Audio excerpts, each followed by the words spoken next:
I call the regular meeting of the Marlington Local Board of Education to order on April 16th, 2020 at 7:00 p.m.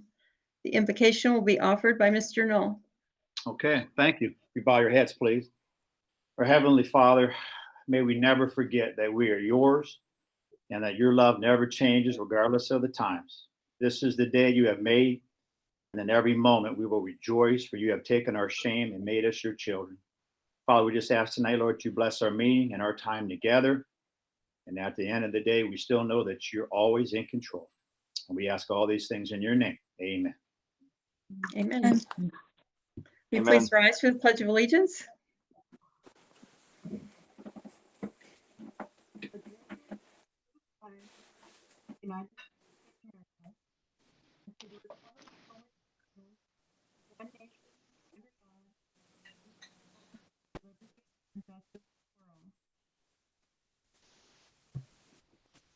Thank you.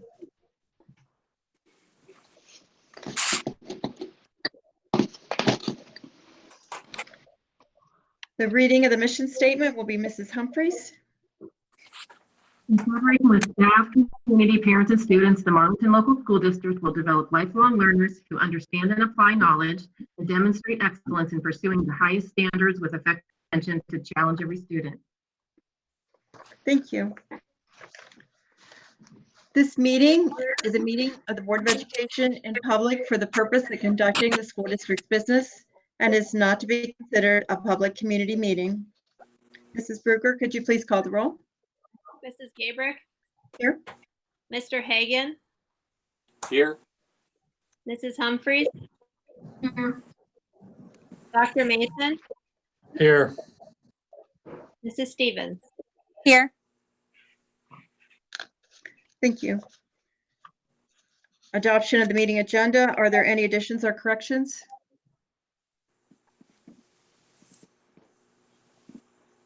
Hearing none, is there a motion that the Marlington Local Board of Education adopt the following agenda for the April 16th, 2020 meeting? So move. Is there a second? Second. Is there any discussion? Please call the roll. Mrs. Gabrick? Yes. Mr. Hagan? Yes. Mrs. Humphries? Yes. Dr. Mason? Yes. Mrs. Stevens? Yes. Motion approved 5-0.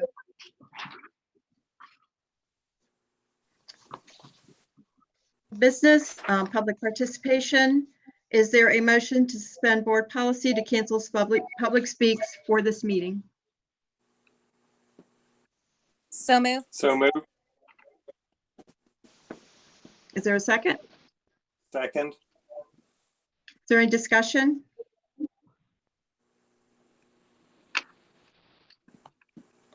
Mrs. Bruger, will you please call the roll? Mrs. Gabrick? Yes. Mr. Hagan? Yes. Mrs. Humphries? No. Dr. Mason? No. Mrs. Stevens? Yes. Motion approved 3-2. New business under district updates. Mr. Knoll, if you would like to speak about remote learning at this time. Okay. Can everybody see my presentation? Yeah. Yes. Awesome. All right. Yes. Well, that's good. That's a good start. So we're going to talk about remote learning, on how we're doing with our online learning at home, and then the reopening of Marlboro this evening.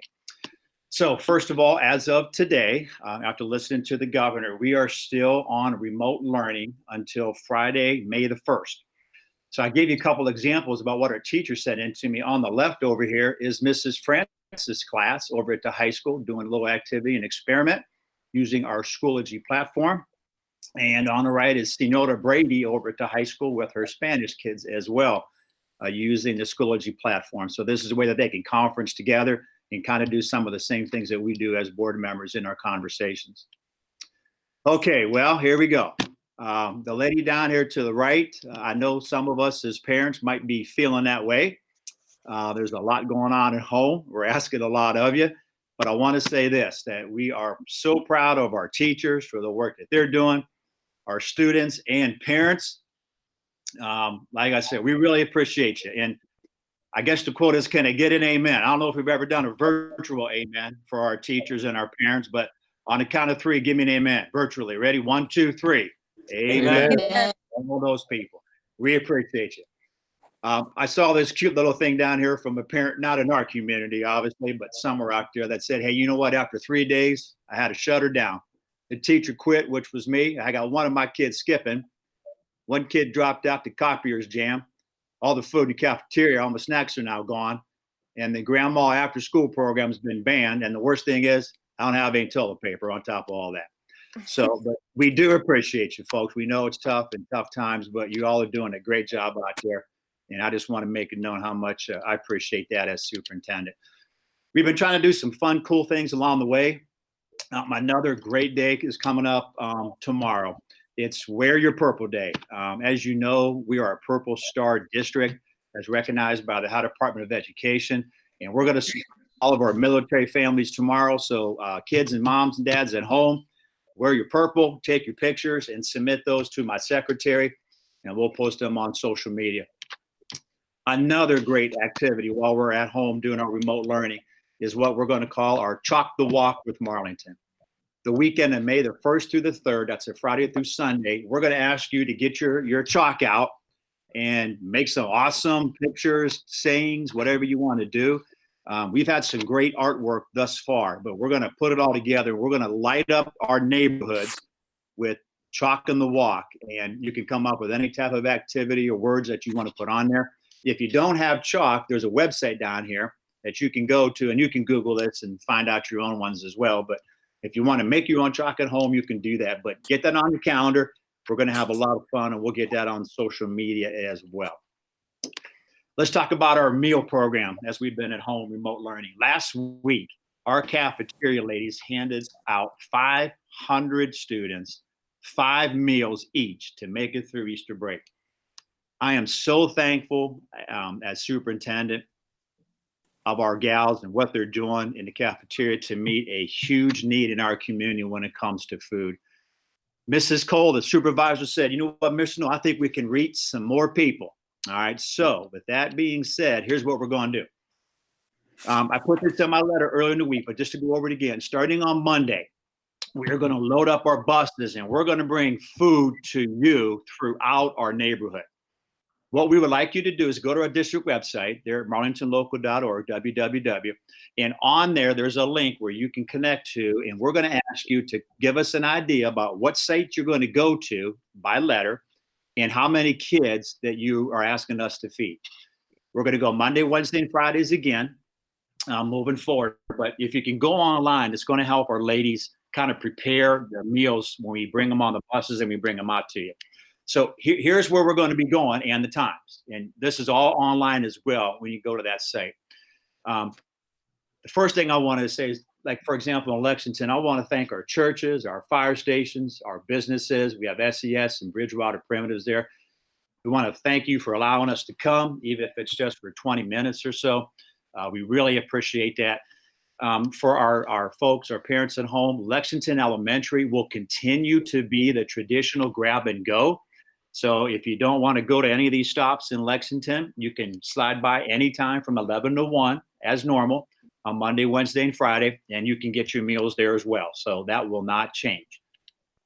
Over in Marlboro, once again, big thanks to Mays Valley Candles and our Marlboro Fire Station for allowing us to come in and set up camp.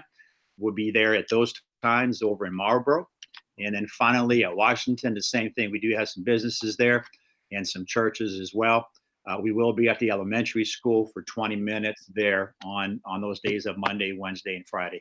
So we are hoping that we can get even more than the 500 kids that we're feeding now. Remember, this is open to anybody in the community that has a need or wants to come and be involved in that. So we're excited. We're going to give it a whirl starting on Monday and see if we can meet some more needs around the community. So once again, Lexington will continue. Parents, you don't have to have your kids with you to get the meals. That's different now. So you can just come, or kids, you can just go and get them. And once again, we do want you to sign in on Fridays if you can online by noon. just to help us out so we can get a little better count of how many people are going to be participating. So we're looking forward to that. Okay, so let's talk about the reopening of Marlboro. I know that's on everybody's minds, like I said last week when we met. So let's take a look at it. First of all, we heard loud and clear that the overwhelming majority of our parents want their kids to stay in the building, the elementary building that they're in now. And we understand that moving forward. So down here to the bottom right in this dark blue, this is Washington Township School, or Washington School down here. Same as what we did this year, to be honest with you. This is Beeson. So if I'm on Beeson or South, I'm heading to Washington for next year, okay, which is very similar to what we have this year. Up here to the top right, in this light orange color, I guess, is Lexington. Just about the same as this year, minus the Marlboro kids that were coming over. Now, this is Reader. And what Mrs. Sickles and our transportation gal decided to do is just make this road our boundary. So Marlboro Township is very similar to what it was before for Marlboro Elementary School. We're just going to put this line right in here. So if I live on Reader, I am assigned Marlboro Elementary moving forward. Okay, so that's how we did the boundaries for the 3 elementary schools for next year. Once again, our commitment is we can't be over 40 minutes max for transportation because we got to drop off here at the middle school and high school. And then we got to get out there and get the kiddos to the elementary school. There will be no change in the start or finish time of our school day for next year. So over at Washington, we've got Principal Mr. Groholey, once again, next year to be a K-5 building. And as we sit here right now, the projected enrollment for Washington is around 300.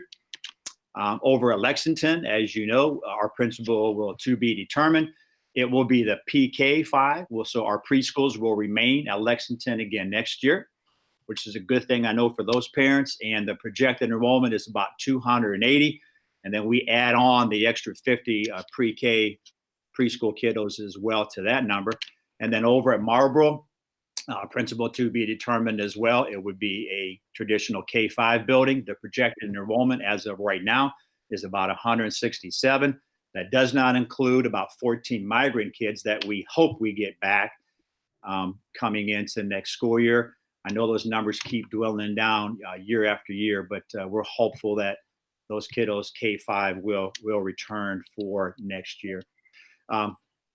And just a word out to our staff members, I know there's a lot of anxiety and trepidation about what's going to happen for next year. I do want to say tonight that the board and our administrative team appreciates all the input that both the MEA and OPSI have given and talked to me about personally, and the letter that we received from the MEA as well today. The board administrative team also considering all of the issues raised by both of our unions. And just for the sake of our staff members, I do plan to speak to a little bit more of the timing of the assignments in my next staff update coming out. So please be looking for that as well.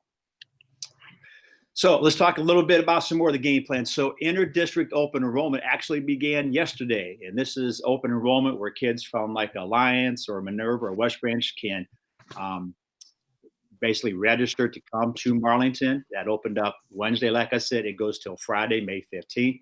And we are all online because of the COVID situation. No face-to-face meetings. So all this information is online at our district webpage. Tomorrow, parents that have current kindergarten through 4th graders in the elementary school assignment letters will be mailed home to you tomorrow. So hopefully over Saturday or Monday, Tuesday, you're going to be getting your letter from me stating what elementary building you've been assigned to based on that map that I just showed you. Intra-district open enrollment begins on Wednesday, April 22nd at 8 a.m. online using the Google Forms.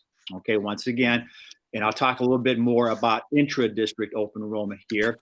So basically what that means is this: when you get your letter and I say, hey, you're assigned to Lexington, and that's not the elementary school that you want your child to go to, you can do that intra-district form. Just a couple reminders about that form. If you decide you want to do that, transportation is not provided for any of our intra-district open enrollment students. Once again, just a reminder that just because you complete the form doesn't ensure that it's going to be improved. Yours truly will be deciding that as superintendent. And in one way or the other, you're going to be notified whether you're accepted or not for that intra-district open enrollment no later than June 15th of 2020 is our plan. I know that's a lot of stuff, a lot of good stuff, I hope, for our community. But if you go to our district website, which is right there, you're going to see two icons that look very similar to that. I just kind of took a little screenshot there. To sign up for the lunches and the breakfast, you can go to the food assistance update, and then all the open enrollment stuff, inter and intra-district that I just talked about, you can go to that link and get all that information. And when those special dates come up, those links will become live, so you can move forward there as well. I want to leave you with this. I've been talking a lot about my most important thing is our mental health, making sure that we all feel cared for and loved and supported in this community. And I'll say it again tonight, if there's anything you need as a family in this district, please email me, call here, and let us know. We have a lot of support within the district, and we have a lot of folks outside that are just willing and able to help.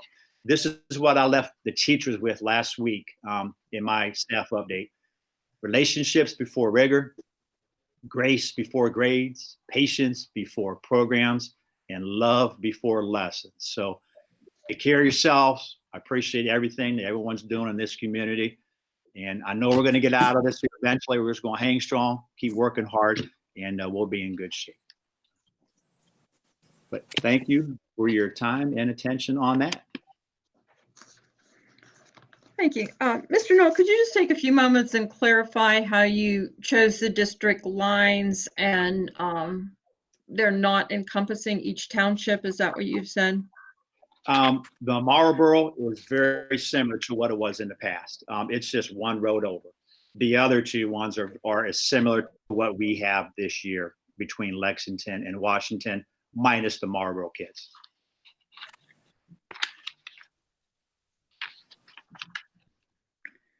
Joe, So, go ahead. I'm thinking that the Marlboro families might want the opportunity to attend Marlboro. How are we going to do that workaround?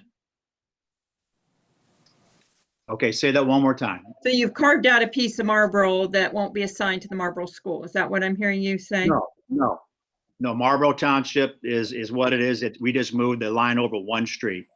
So basically, whoever was in Marlboro before is going to be in Marlboro again. Yep. So all of Marlboro Township will be assigned to Marlboro. Is that correct? I think there's only one street that might be Marlboro that's not. It might be Clapsaddle. I think we went a little bit west to get to Reeder. But other than that, everything that was Marlboro is Marlboro. From the same as 2 years ago then? Yeah, I think Mrs. Sickles reminded me that Clapsaddle might be the only street that would be on the other side of Reeder. Okay. I'm not sure how many kids are on that road, to be honest with you, but I remember her saying that. Okay, thank you. Joe, I have a question real quick. As far as the considerations for the intra-district enrollment, is that going to be based off of trying to balance the class sizes the best possible as well? Yeah, class size is the big key there, Mr. Hagan. Yeah, we're going to do the best we can. So, we don't overload class sizes in any one specific grade level. And I've mentioned this before, sometimes if a parent wants to go to a building and they have a third grader and a fifth grader, that third grade class might be okay with class numbers and class size, but maybe the fifth grade class isn't. And that's sometimes where we get in trouble when, parents at that time have to make a choice, and usually they don't want to split their kids up, which I understand. But that's really the number one factor is class size. We're going to have a bottom line, like, if parents who have kids at Lexington say, I don't want to send them back to Marlboro, and with about 100 kids at Marlboro, are you going to have a limit or a cutoff that? Well, that's something that the board could talk about, but my understanding is we're moving forward, and we're going to have whatever number of kids we have in there. And don't forget, we still don't have all of our open enrollment kids coming into the district yet either. So I'm hopeful that those numbers I gave you tonight obviously aren't what we end up with. So I'm hoping we get more open enrollment kids to come in. And then the other piece of the puzzle is we don't have all of our kindergartner kids yet, I hope either.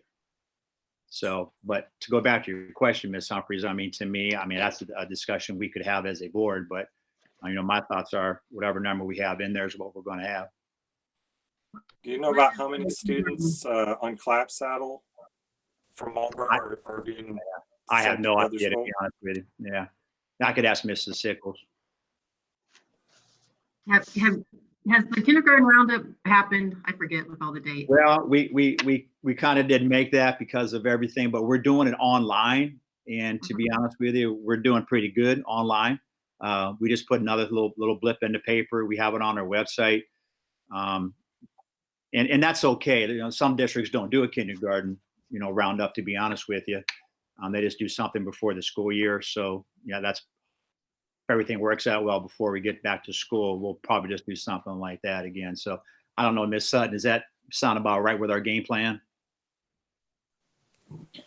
Yes, that's exactly right. We couldn't do kindergarten roundup, Yeah. unfortunately, this time. So we're hoping we can replicate some of those activities in August.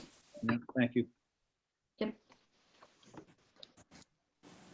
Are there any As far other as the submit, where do people access the kindergarten roundup? Through each school's website? Well, it's on our district page. Okay. And But it's not on each individual elementary page? I think it might be on the elementary pages too. Ms. Sutton, do you know that for a fact? Yep, I'll I'm gonna look right now I'll just check to real quick double here. check. Yeah. What I think is we're not doing roundup at all. Make sure my mic's on. Is we're not doing roundup at all. We just have said if you're an incoming kindergartner, you will register just like you would Yeah. any other student. Okay. Do we have any idea when the Marlboro page is going to be back on there to help clear up some confusion for people as well that are looking to? Well, Yeah, my thought we can was- certainly talk. Yeah, my thought was, Yep, we can certainly. yeah, after tonight's meeting, I was going to ask for I need a little computer help on that, but I was going to ask for our technology people to help me get that back up. Yeah, So and the link for kindergarten roundup is there. So, Right. or the announcement for kindergarten roundup is there. You're saying on the individual grade school pages? Yes. Carol? Okay. Yes. Thank you. Yep. And I'll make a notation about the Marlboro page. Thank you. Take care of that for me. I appreciate it. Yep.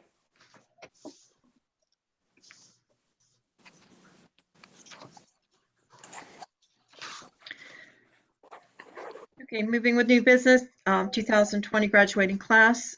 Is there a motion to approve the 2020 graduating class roster pending completion of graduation requirements as presented and marked Exhibit W? So moved. I got everybody on that one. Is there a second? Second. Is there any discussion? What are our plans for graduation, Mr. Knoll? That's a good question. Right now, we're keeping with our date that we have set. If we can pull that off. If not, we have actually been looking to our friends at Mon Union. Our plan is, if it doesn't work out as scheduled, to possibly do a graduation in August, the same weekend that Dr. Mason and Mon Union have graduation. So they're going to graduate on the Saturday. We're going to try to follow right behind them on the Sunday. We're not 100% sure yet what weekend they have selected, but it's got to be one of the first two in August, because if not, we're going to lose kids to sports and college and all that kind of thing. So we put that out to our high schoolers. I believe earlier in the week, Mr. Spondil put that out there. So we have a plan B if we need to use it. So we'll see what it brings. Okay, thank you very much. Yeah. Mrs. Berger, please call the roll. Mrs. Gabriel, Yes. Mr. Hagan, Yes. Ms. Humphries? Is that a yes? Yes. Okay, thanks. Dr. Mason? Yes. Mrs. Stevens? Yes. Motion approved 5-0. Is there a motion to approve the district leadership team compact as presented and marked Exhibit X? So So moved. moved. Is there a second? Second. Is there any discussion?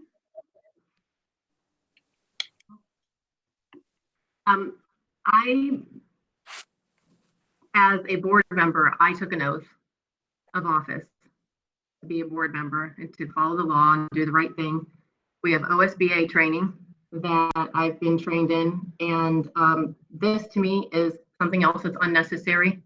It's just another layer, another agreement. And while there's nothing majorly wrong with what it says, I'm just not interested in signing something in addition to what I'm already doing, which is a good board member. So I will not be signing. Thank you. Is there any other discussion? Yeah, I would Mrs. just Brooks, like please call to the- say too, this includes our mission statement in it. And I think that's where we need to stick to, is looking at our mission statement, understanding what a mission statement means and following our mission statement. And I have one other comment that I don't understand on this. It talks about community outreach and community engagement. And it says, where is it? The district leadership team recognizes the importance of effective outreach and engagement with the Marlington local school district community by the superintendent and the treasurer, but nothing about the board members. Why isn't the whole team included in that? Seems like we're saying, oh, let's stick the superintendent and the treasurer out there to make all the inroads with the public. Doesn't seem like much of a team that does that. Good point.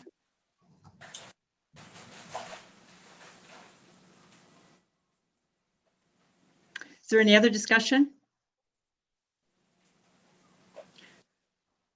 Mr. Mason, would you like that amended to include that on that clause, to include the board? Sure, that would be, I would make a motion to include the board in that same clause. And is there a second to that motion?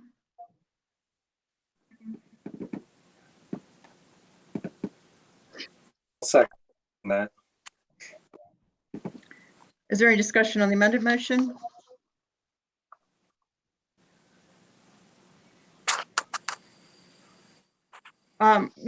Could you please tell me which line item that is?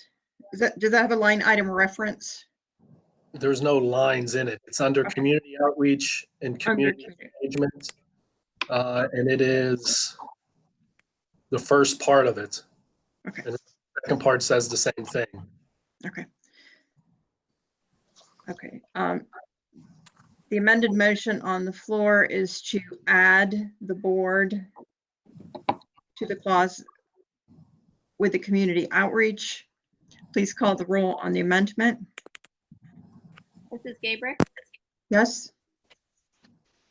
Mr. Hagan? Yes. Mrs. Humphries? I'm sorry, I couldn't hear you. Yes? Okay. Yeah. Dr. Mason? Yes. Mrs. Stevens? Yes. Motion approved 5-0. The motion on the floor is the original motion to approve the district team leadership compact as amended to add the board to the community outreach in the Exhibit X. Is there further discussion on that? Please call the roll. Mrs. Gabrick? Yes? Mr. Hagan? Yes. Mrs. Humphries? No. Dr. Mason? No. Mrs. Stevens? Yes. Motion approved 5-2.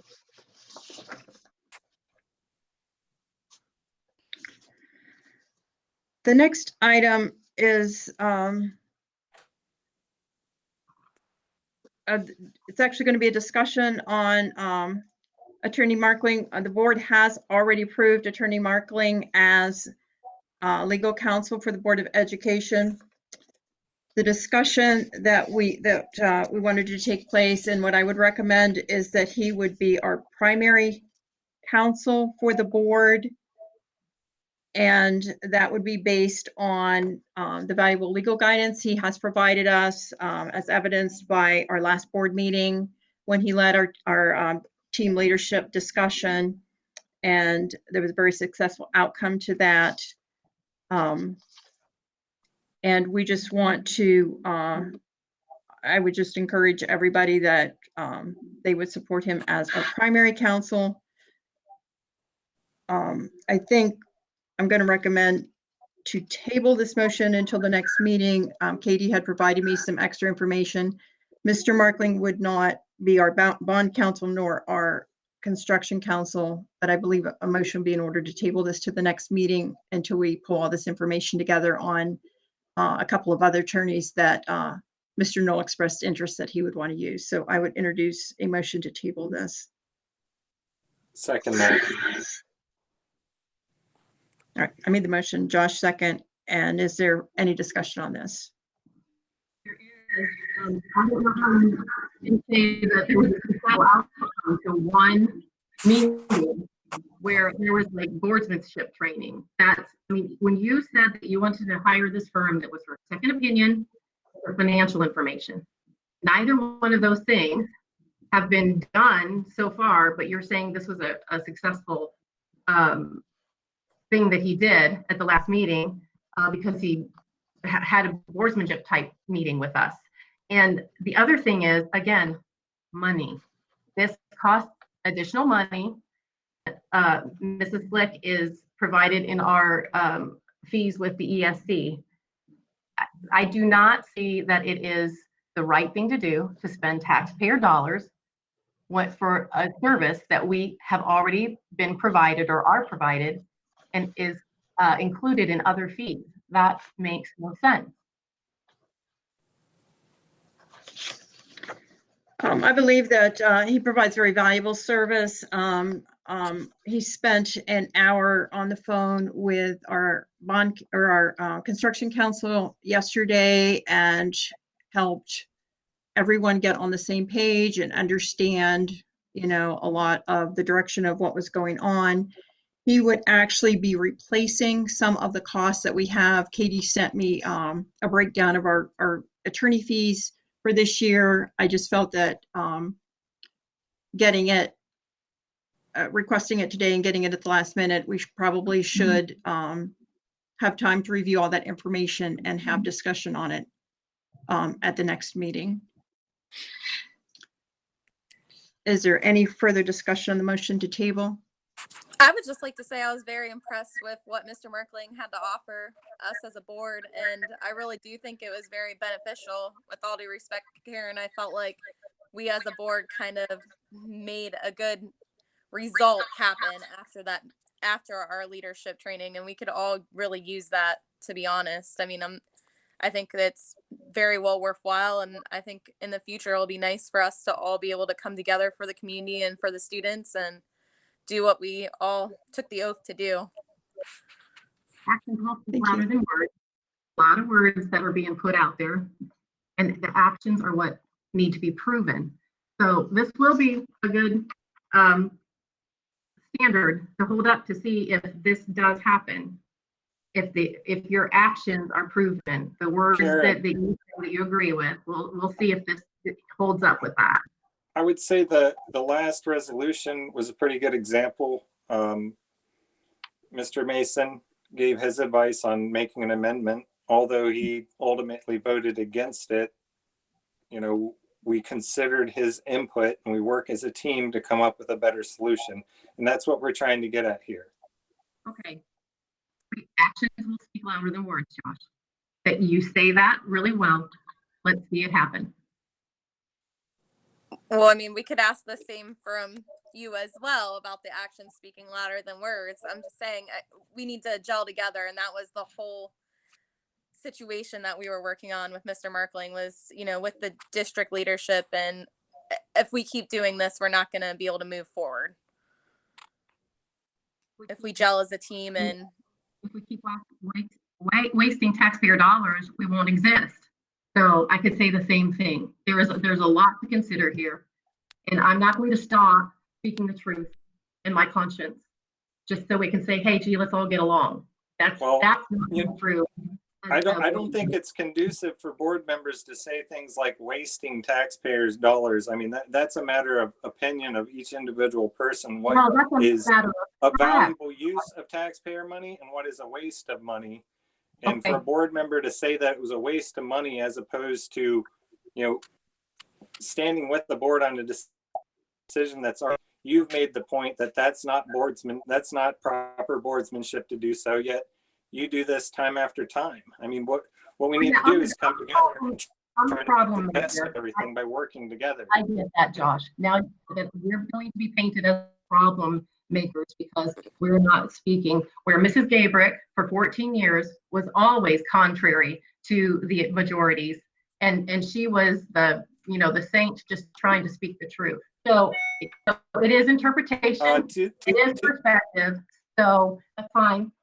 I'm not going to stop. To say that Mrs. Gabrick has always been like that isn't true. If you go back to the consolidation effort, I believe she was on board with the rest of the board on that. It was only after it had failed and been turned where she came back and said, we need to, change our direction and start listening. So she hasn't always been against the majority of the board.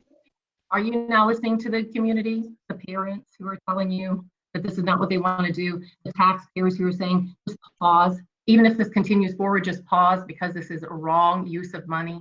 You're not listening now to that, which is really common sense again. We don't know what's happening with money, with this pandemic, with cuts. We don't know any of those things. So why are you not now saying, okay, I'm going to listen to this community again? I am hearing from parents on both sides of the issue.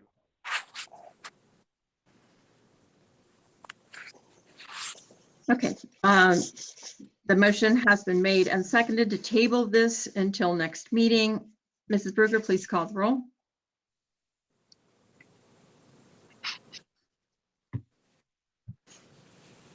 Katie, you're on mute. Katie, are you there? Sorry, I muted.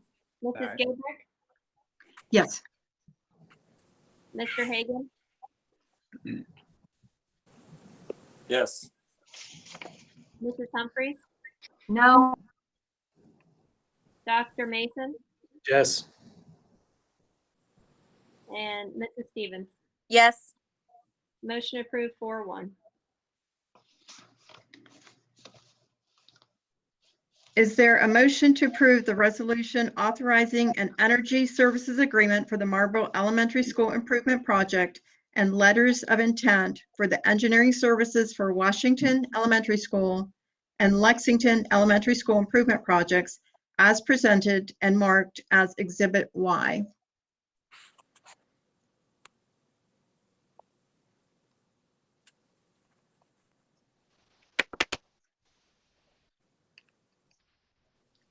Is there a motion?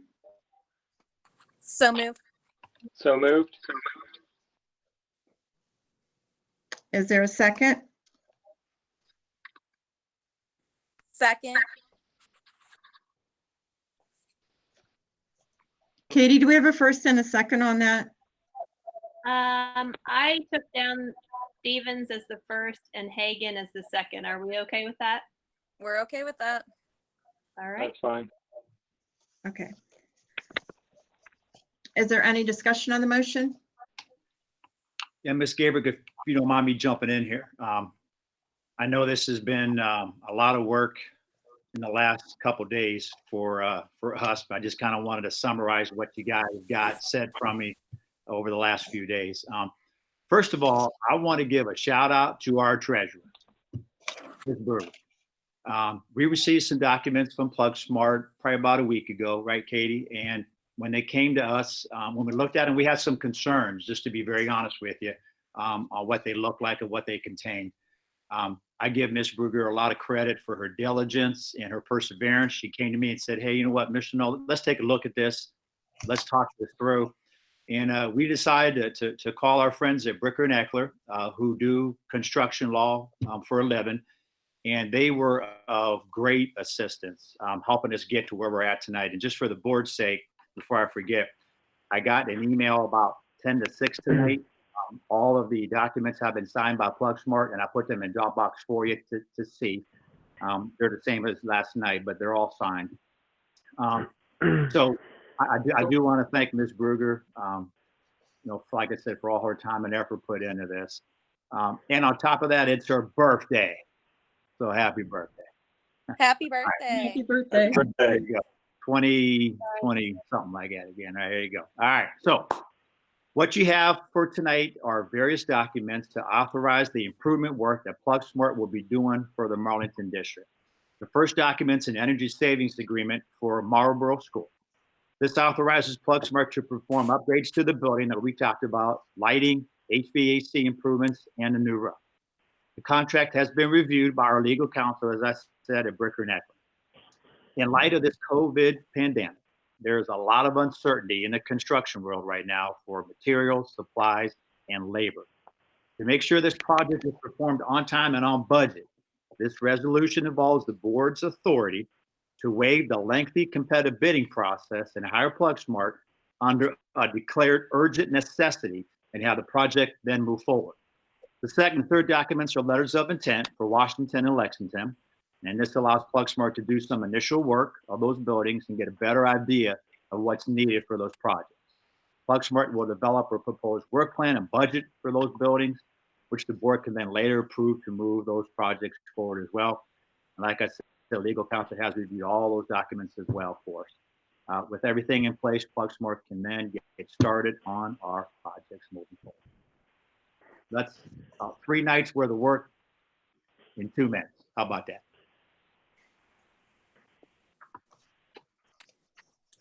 I just have a question, Joe, for you real quick. I'll do my best. No, it should be pretty straightforward. Oh, okay. When we voted to sign the letter of intent a couple of weeks ago, it didn't specify which letter of intent. I'm just wondering why we have to vote on that once again. Those letters of intent have been revised, and they look different now than they did a week ago.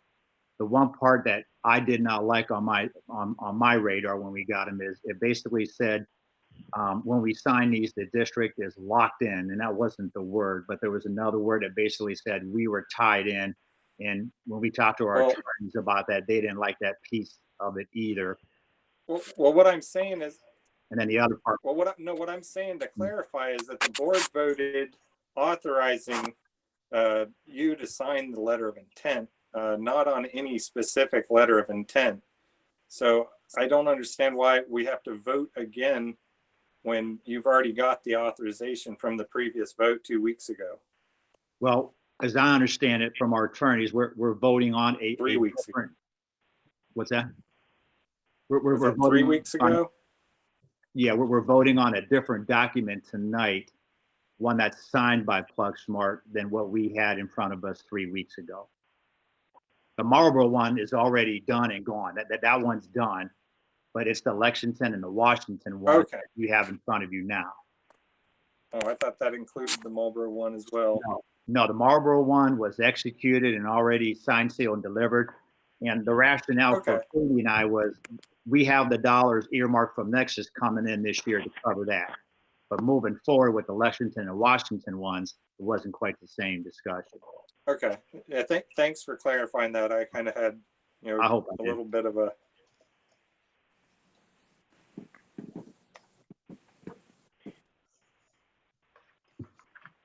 Joe, I also want to take a moment to thank you for your leadership role in contacting legal counsel and working through this process with the changes that you and Katie had requested that be put into the contract. And the board does appreciate all your efforts with that and Katie's as well.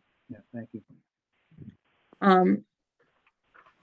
if we could reach out to Plexmart to see if they have any comments or anything they would like to share on the contract as far as any timelines or what the next process is. Yeah, this is Will. I'll kind of second thanking Joe and Katie. The last few days, I know Joe and I have been in contact quite a bit, trying to work through the changes and make sure everything was all dialed up. Come on now. Yep. So we learned a lot more legalese, I think, than Yeah. either one of us anticipated beforehand. But yeah, and even as Joe mentioned, it was really carrying into past 5 this evening, just making sure we got everything all buttoned up. Next step will be internally at PlugSmart. We will have an internal kickoff meeting with our operations team and putting our group and our team together that are going to execute the project. And then our goal would be within a week to have a kickoff meeting with the district. Typically, we would do those in person, but I think because of the circumstances, we'll probably work with Joe and Marlington to do something virtually. Yeah. But that would be the next step. Does anyone have any questions for Plexmart? No, I'd just like to thank Joe and Will and everybody for putting their time in to get this all ironed out and get things moving forward in an efficient manner. I would also like to share my thanks. Thank you, everyone, for getting this all done. This is awesome. Yeah, everyone else that was involved as well. Yeah.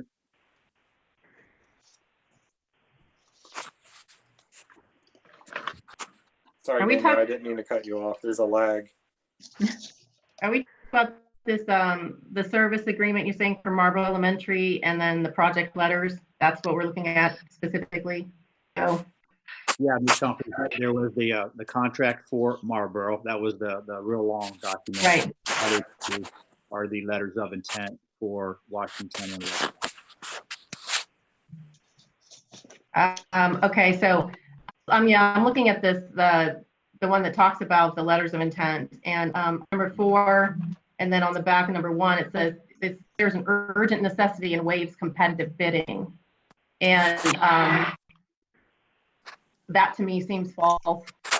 To be honest, this is not urgent, and to waive competitive bidding does not seem like wisdom to me. So I'm concerned about those aspects in particular. It's my understanding that Just to clarify, we're not going to. there will be a bidding, correct, for the contractors? That is correct.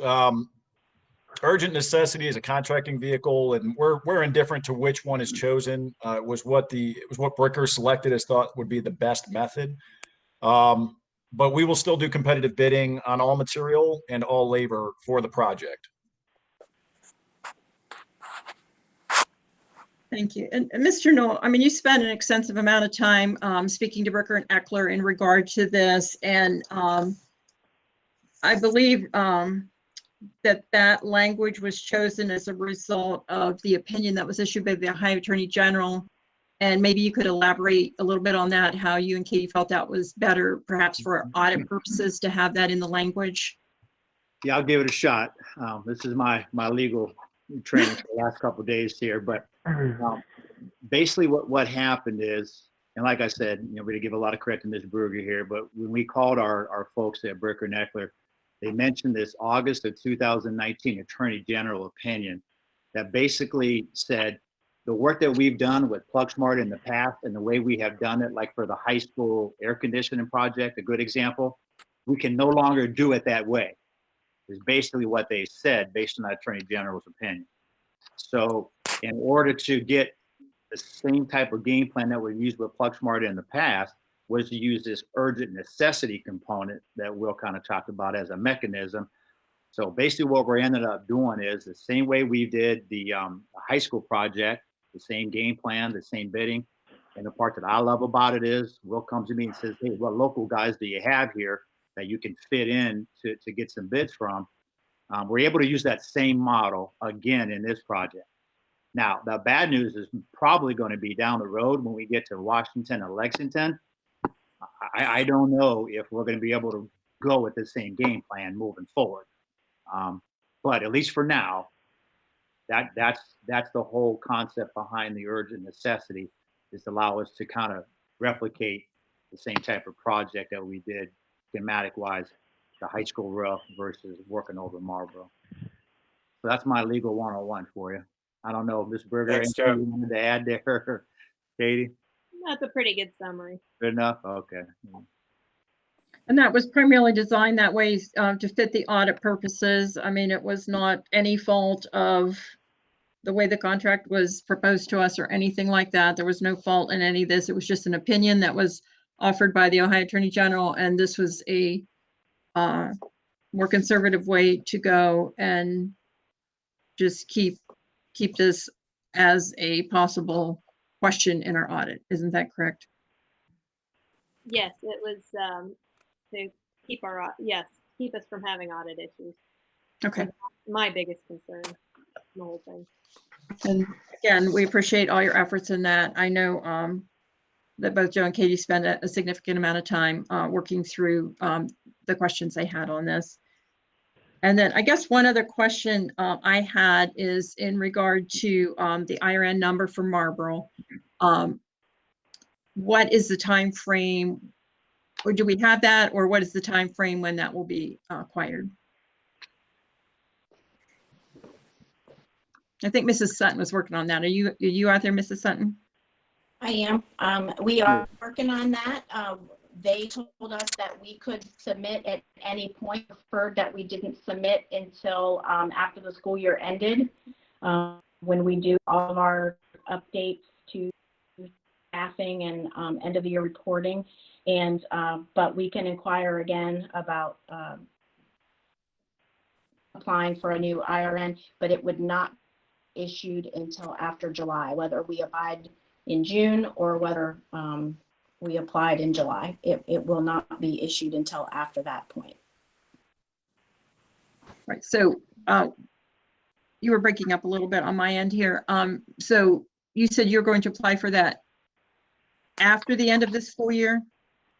That's what they Is that what you suggested said? when we inquired about it.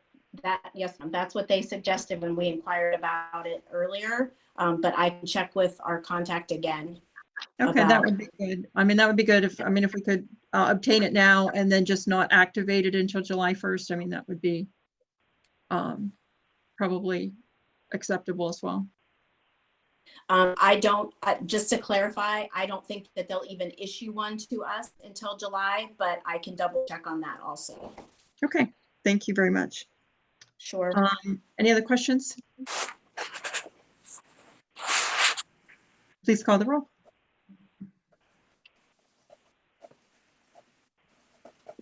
I was muted. You, there you go. Yeah. Was that a yes? Did you call me? Yeah, Mrs. Gabrick? Yes. Mr. Hagan? Yes. Mrs. Humphries? No. Dr. Mason? No. Mrs. Stevens? Yes. Motion approved 3-2. Is there a motion to approve the minutes of the following meetings? The regular meeting dated April 2nd, 2020, and the special meeting dated April 9th, 2020.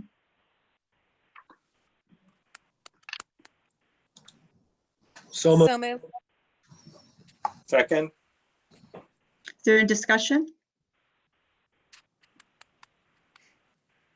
Please call the roll. Mrs. Gabrick? Yes. Mr. Hagan? Yes. Mrs. Stevens? Oh, sorry, out of order. Mrs. Humphries? Yes. Dr. Mason? Yes. Mrs. Stevens? Yes. Motion approved 5-0.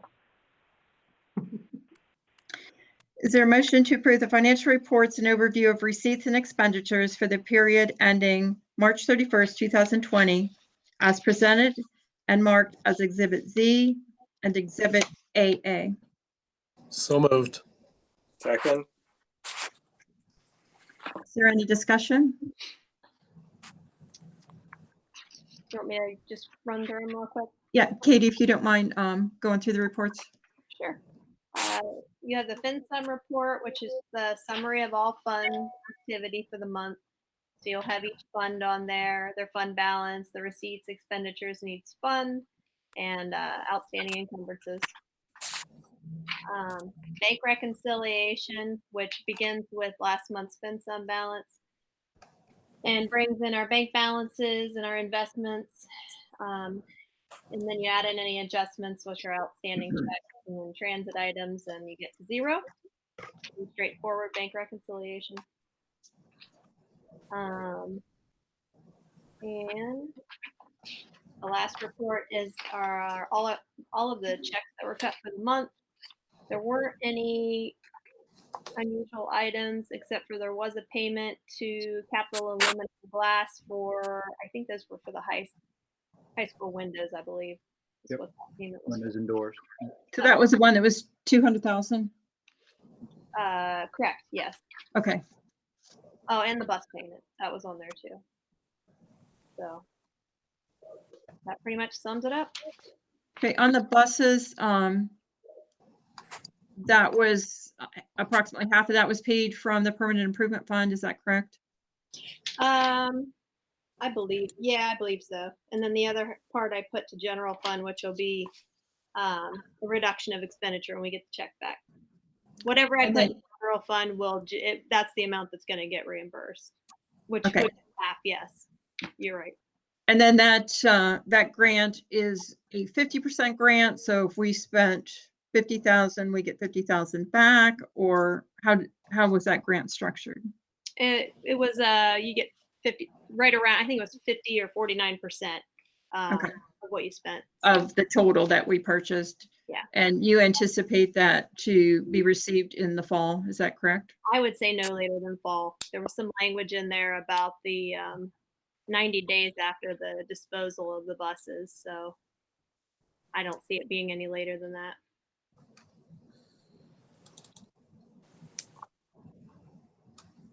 And then this would be a payroll question or purchase service question. I had noticed we are still using a second treasurer. Mrs. Pierce is still in the office. I mean, it was our understanding that she was going to be our interim treasurer and not stay on after the 1st of January when she started.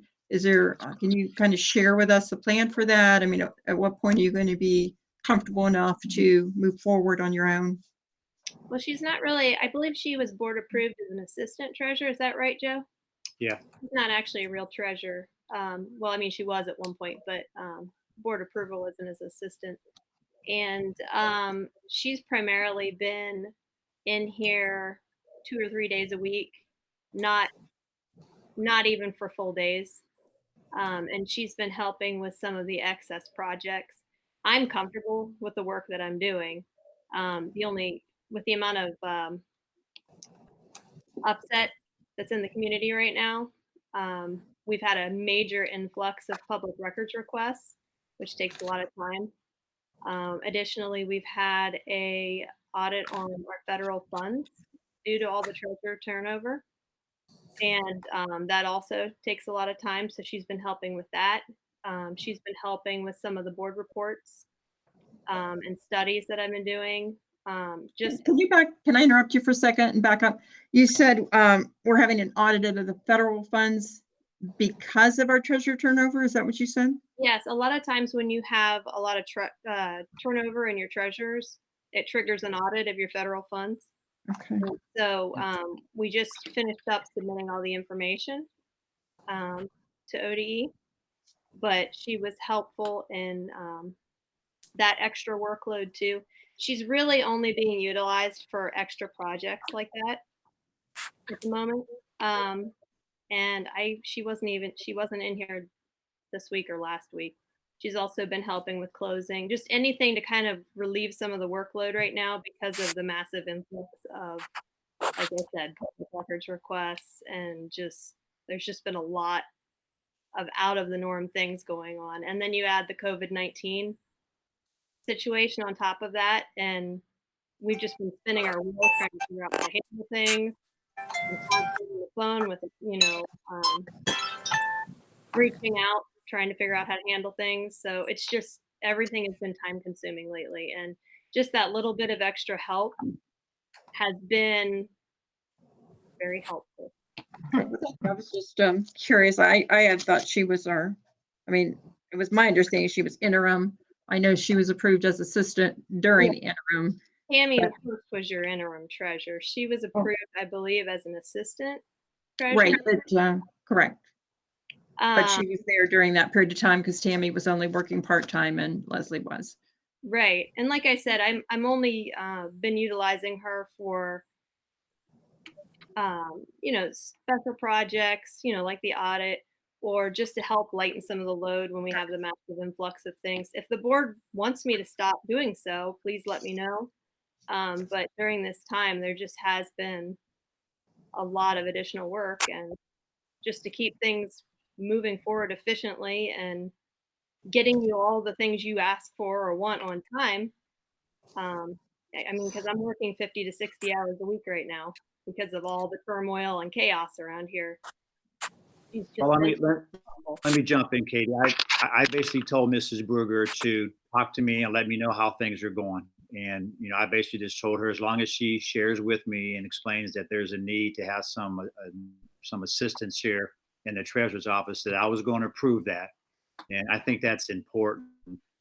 Yeah. And Katie's right. I mean, I see the hours she's working because I'm here at night. So I'm, seeing some of that too. So, and Leslie's been helping me with the Alliance Water project, to be honest with you as well, trying to get some of that stuff straightened out with the city. So there are a lot of miscellaneous projects that are going on, and I would hope the board would support that. But I'm working with Ms. Brugger, along the way, just keeping an eye on things, making sure that everything's running in here as efficiently as we can with the chaos, like she mentioned, that is going on with some of us working at home and coming in at different times, trying to, keeping the boat afloat here. For And lack of a she's, better phrase. like I said, she's not in here every day, and when she is in here, it is very, very rarely for a full day. It's usually to come in, help get something done that, like a project or something that we need help getting done, help ease some of the workload, and then she's on her way again. So Thank you. I have another question for you. Would you have a figure on what we're paying out for special needs services? I do not have that right now in my pocket, but I can get that for you. Okay, I appreciate that. I appreciate that. As we're looking to for any possible programs that we could increase to, it'd be good to have costs like that. So if you don't mind getting that and getting that out to the board, that'd be good. Any other questions? So are we okay with what we just talked about? To continue on the path that we've been going on, or do I need to make any changes? I just want clarification. As far as having an assistant treasurer, we've never had one before. I mean, it was my understanding that Mrs. Pierce was here for the interim period because Tammy Hurst could only work half-time. And then she was willing to work half-time, so together they made up the position. I don't know, I'd have to hear what the other board members have to say about it to see. I don't think we're here to make a decision. I was just surprised when I saw she was still working in the office, I guess. Yeah, you just Well, have with, to come in one of the days that she happened to be here. Like I said, she's not here every day. this is the fourth meeting in 4 weeks. That creates a lot of extra work as well. I think that having Leslie help with these important things right now, that's a worthwhile expense. And I am for that. You're right. The preparation for the board meetings has also added to, the additional, I will say that too as well. It has added. Agreed. 100%.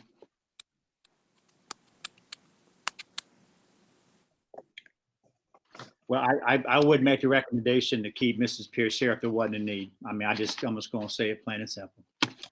Yep. Right. Mrs. Berger, please call the roll. Mrs. Gabrick, Yes.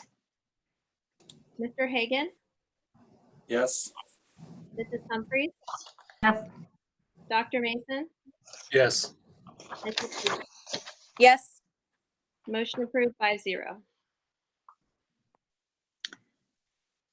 Is there a motion to approve the district purchase of technology equipment and associated training through Apple Incorporated, quote number 2206196808, in the amount of $347,132.50 as presented and marked Exhibit BB?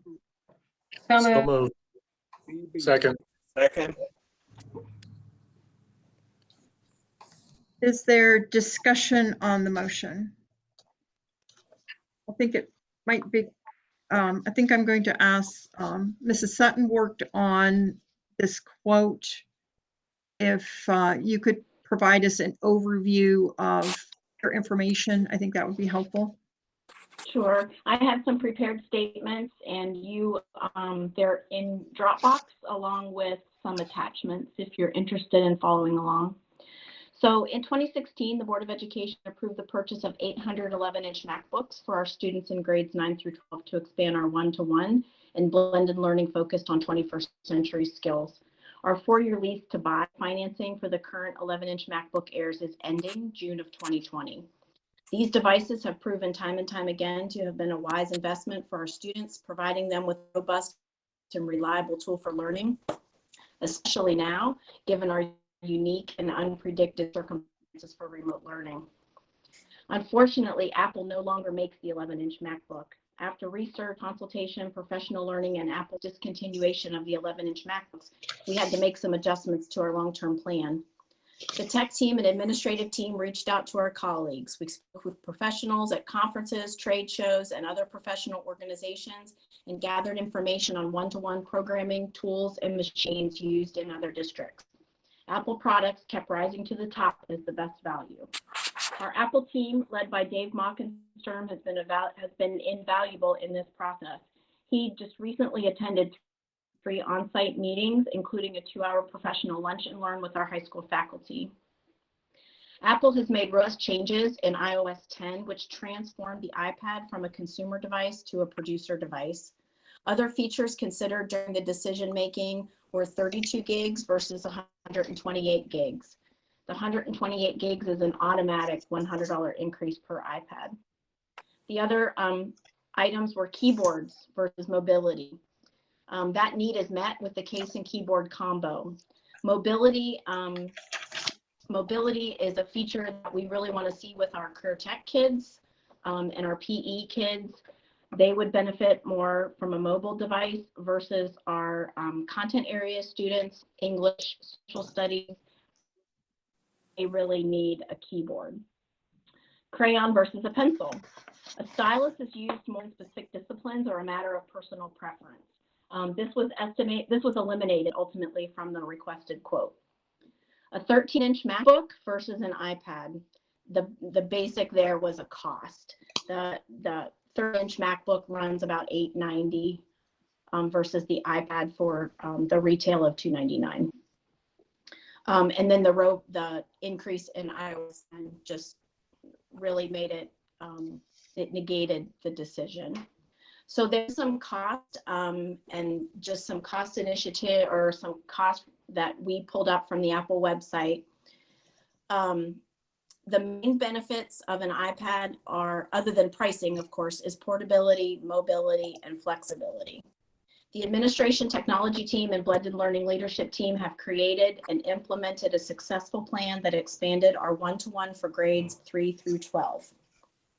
This plan allows us to rotate the devices, iPads, which after this year's purchase will put us in a position to create a more predictable annual budget for student technology.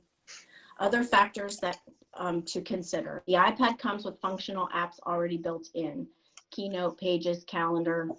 Significantly reduced textbook purchases over the last 3 years. We haven't purchased any textbooks in the last 3 years. And augmented reality, AR, and coding apps are readily available, and those fit in with our STEM and STEAM. Our current fleet of 11-inch MacBook Airs are currently 4 years old and covered under student insurance or Apple Care. The buyback values are based on age of device and condition. Some examples from previous experiences are found in these buyback value supporting documents, and they're listed here. They're graded on an A to an E scale, A being a premium price, and E being, you know, it's pretty much used for parts at that point. The sale of our 4-year-old staff devices, we were able to gain 25% of their value at $250 per device. That was after 4 years, which is Mac and Apple products hold their value. A comparison of iPad buybacks, in the quote, a $65 return for a 5-year-old device, 22% after 5 years. The iPad 4 is another year older.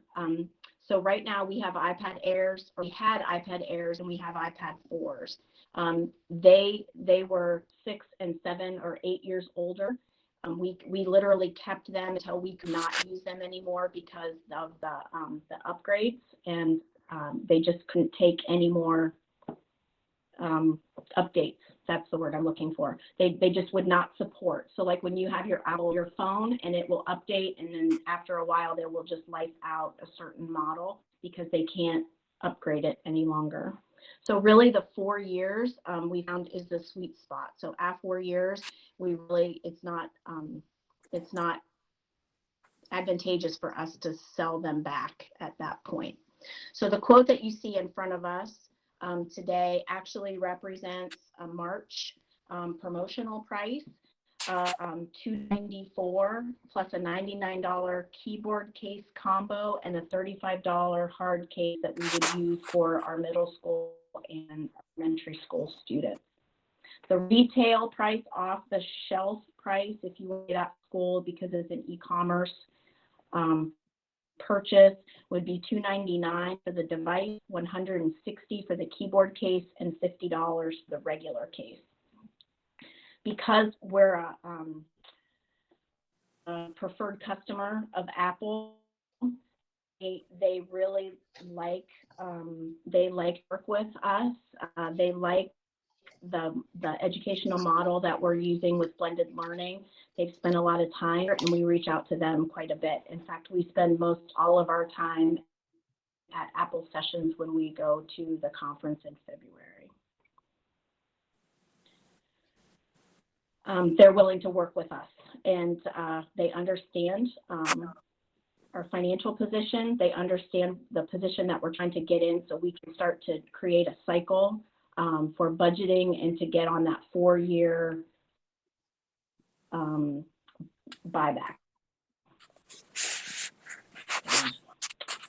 Any other? I know that's a lot of information in a little bit of time.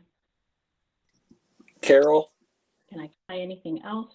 Yeah, just to give people an idea, we're having a savings because we were forced to do this, yes. Correct? Because what was the I guess a guesstimate of what the 11-inch MacBooks were, the ones that we currently have when we purchased when we purchased those.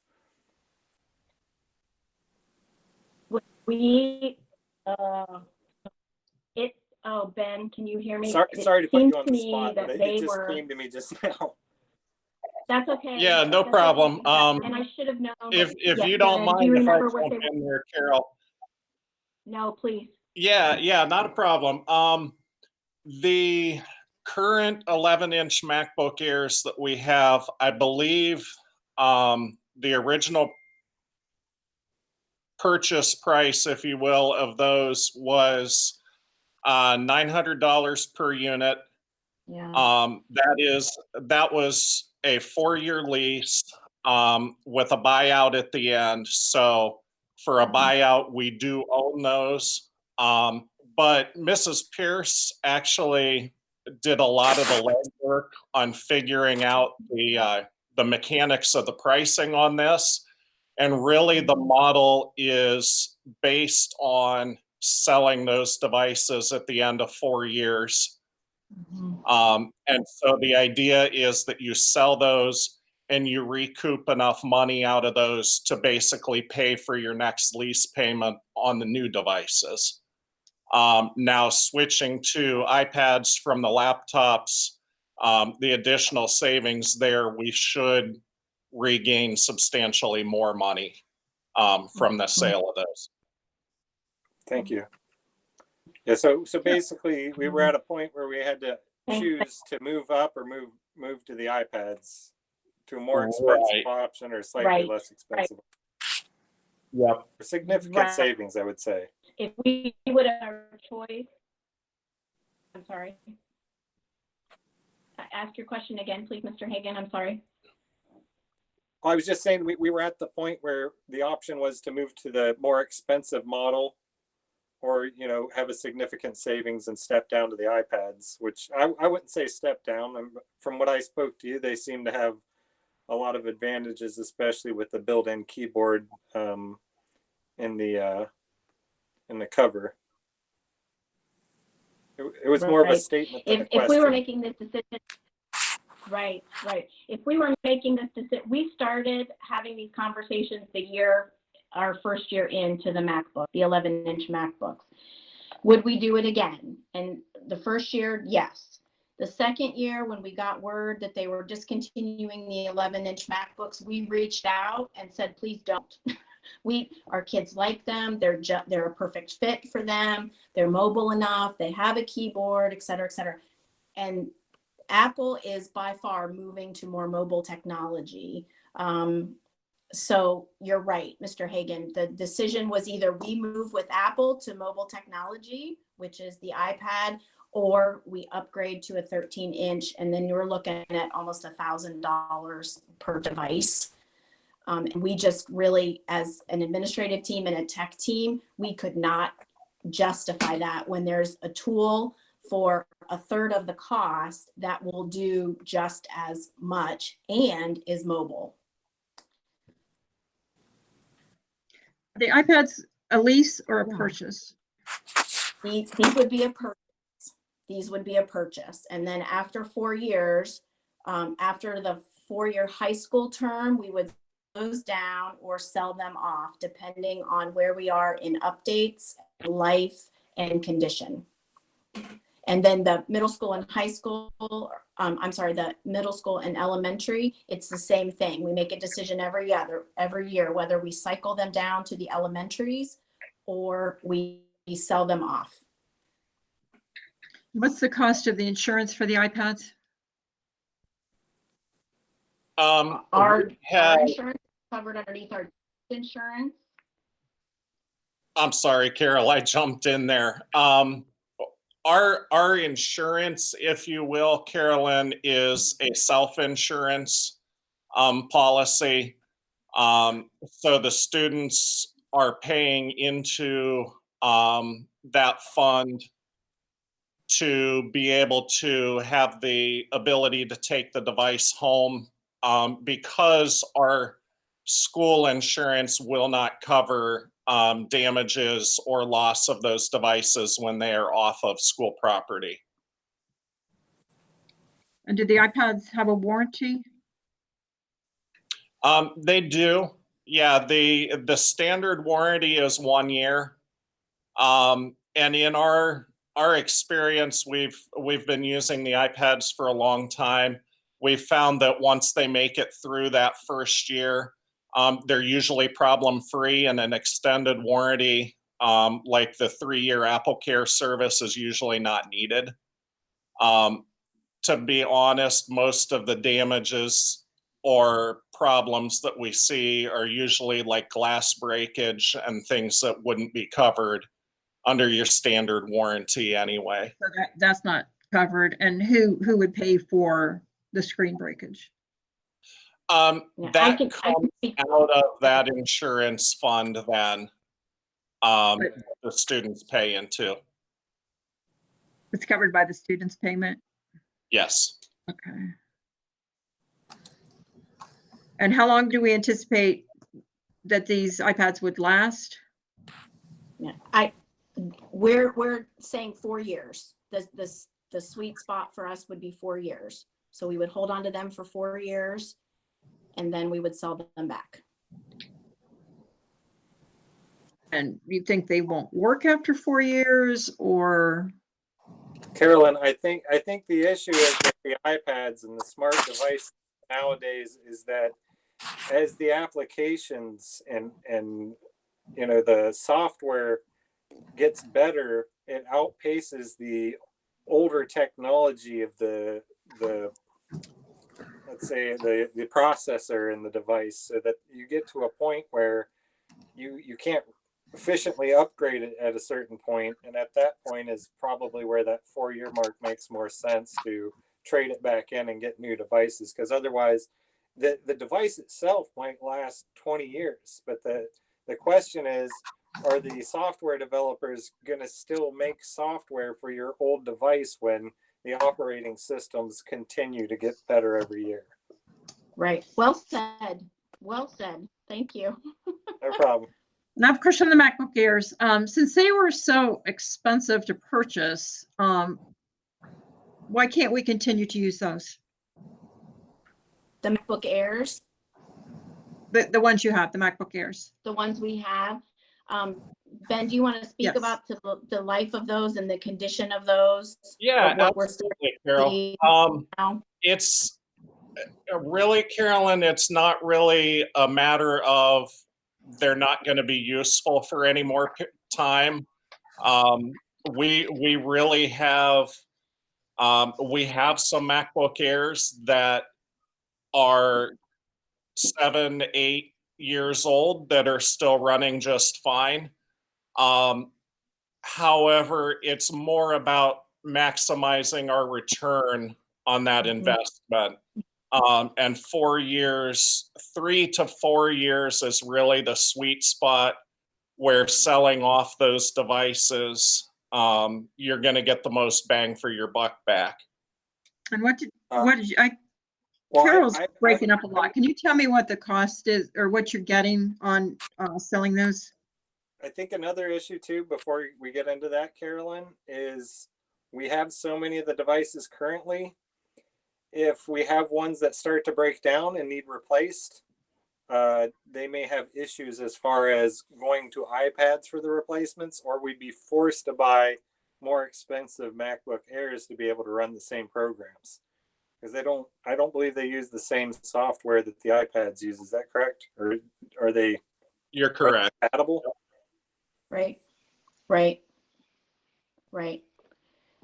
And then the other issue becomes, then you have students sitting in the same class. If the situation that you're describing, Mr. Hagan, the situation would become, you have some students who have a With different one, device Exactly. sitting in the same class, and then that becomes more difficult for the teacher to try to augment those platforms. But if you're looking at 900 devices, couldn't you keep the same device in each room by alternating it? If you still had MacBook Airs that worked, you couldn't do that? The students are assigned their device and they're responsible for their device. And then that's how they log in to their machine. That machine is assigned to that student. And then their insurance covers that machine, etc. So they're not class sets. That machine is, so Mr. Hagan, you can speak that with your daughter. Your daughter has been assigned a MacBook Air, and she Correct. takes that back and forth to school with her. Well, now she just takes it back and forth to wherever your school is in your house, but Yeah. she Well, she keeps uses it in that, her and that bedroom. MacBook is assigned to her.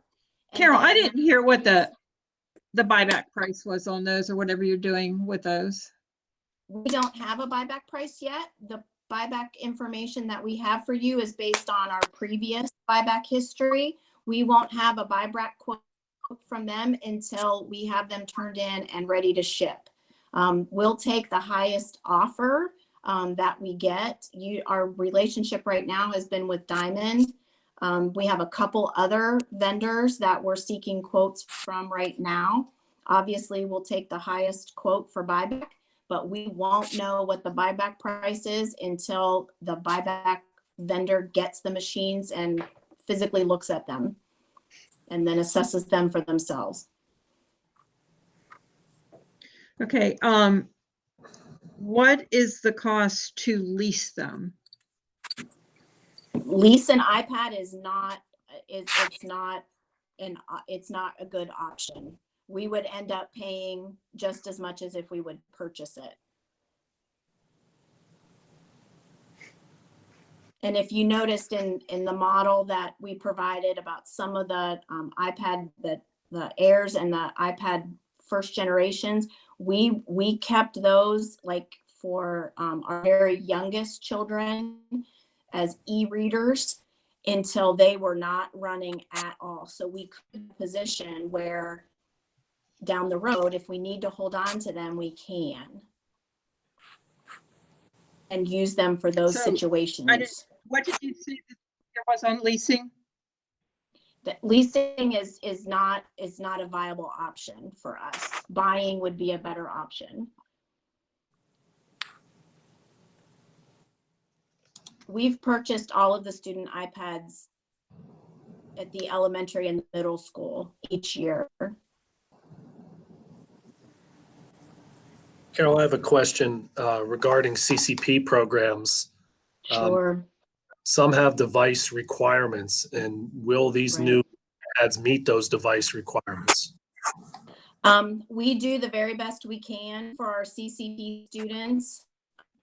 Legally, we are not required to provide them with a device. We're required to provide them with textbook and materials, although we're conscientious of that. And right now, all of our CCP classes, the current iPad and operating system would work, with the exception of our engineering course. And we're still researching our one CCP course. We have one science CCP course that we are still finalizing that requirement. So as long as the college doesn't change, we should be okay.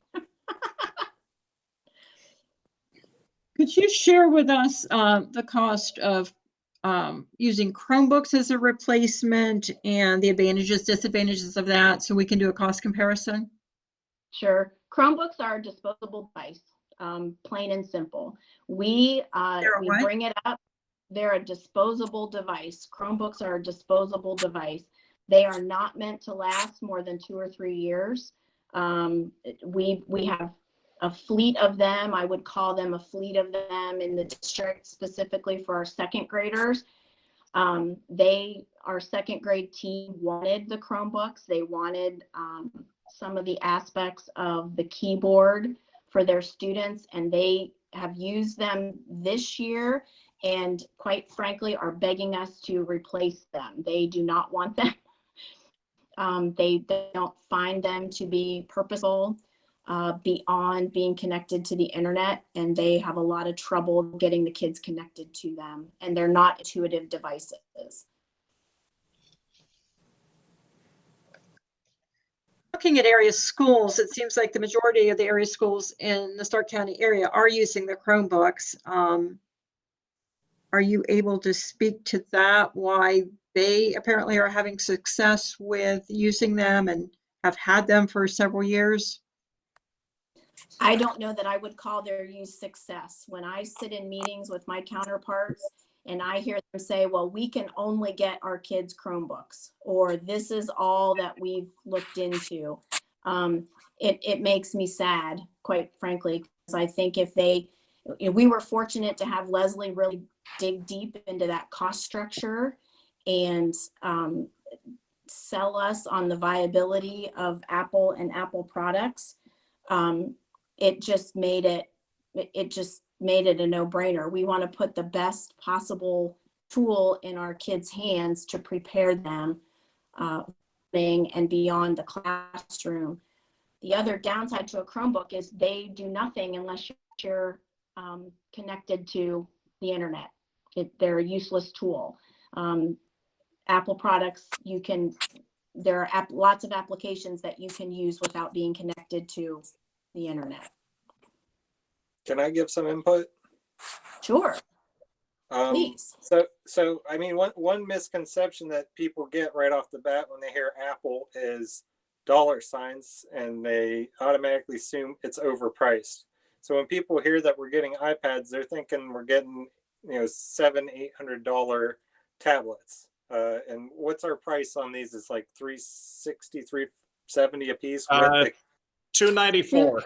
no, $294. I'm saying with the keyboards, with the case and with the keyboards. Yeah, the keyboard case adds $100 per unit, so it'd be $394 for the total package.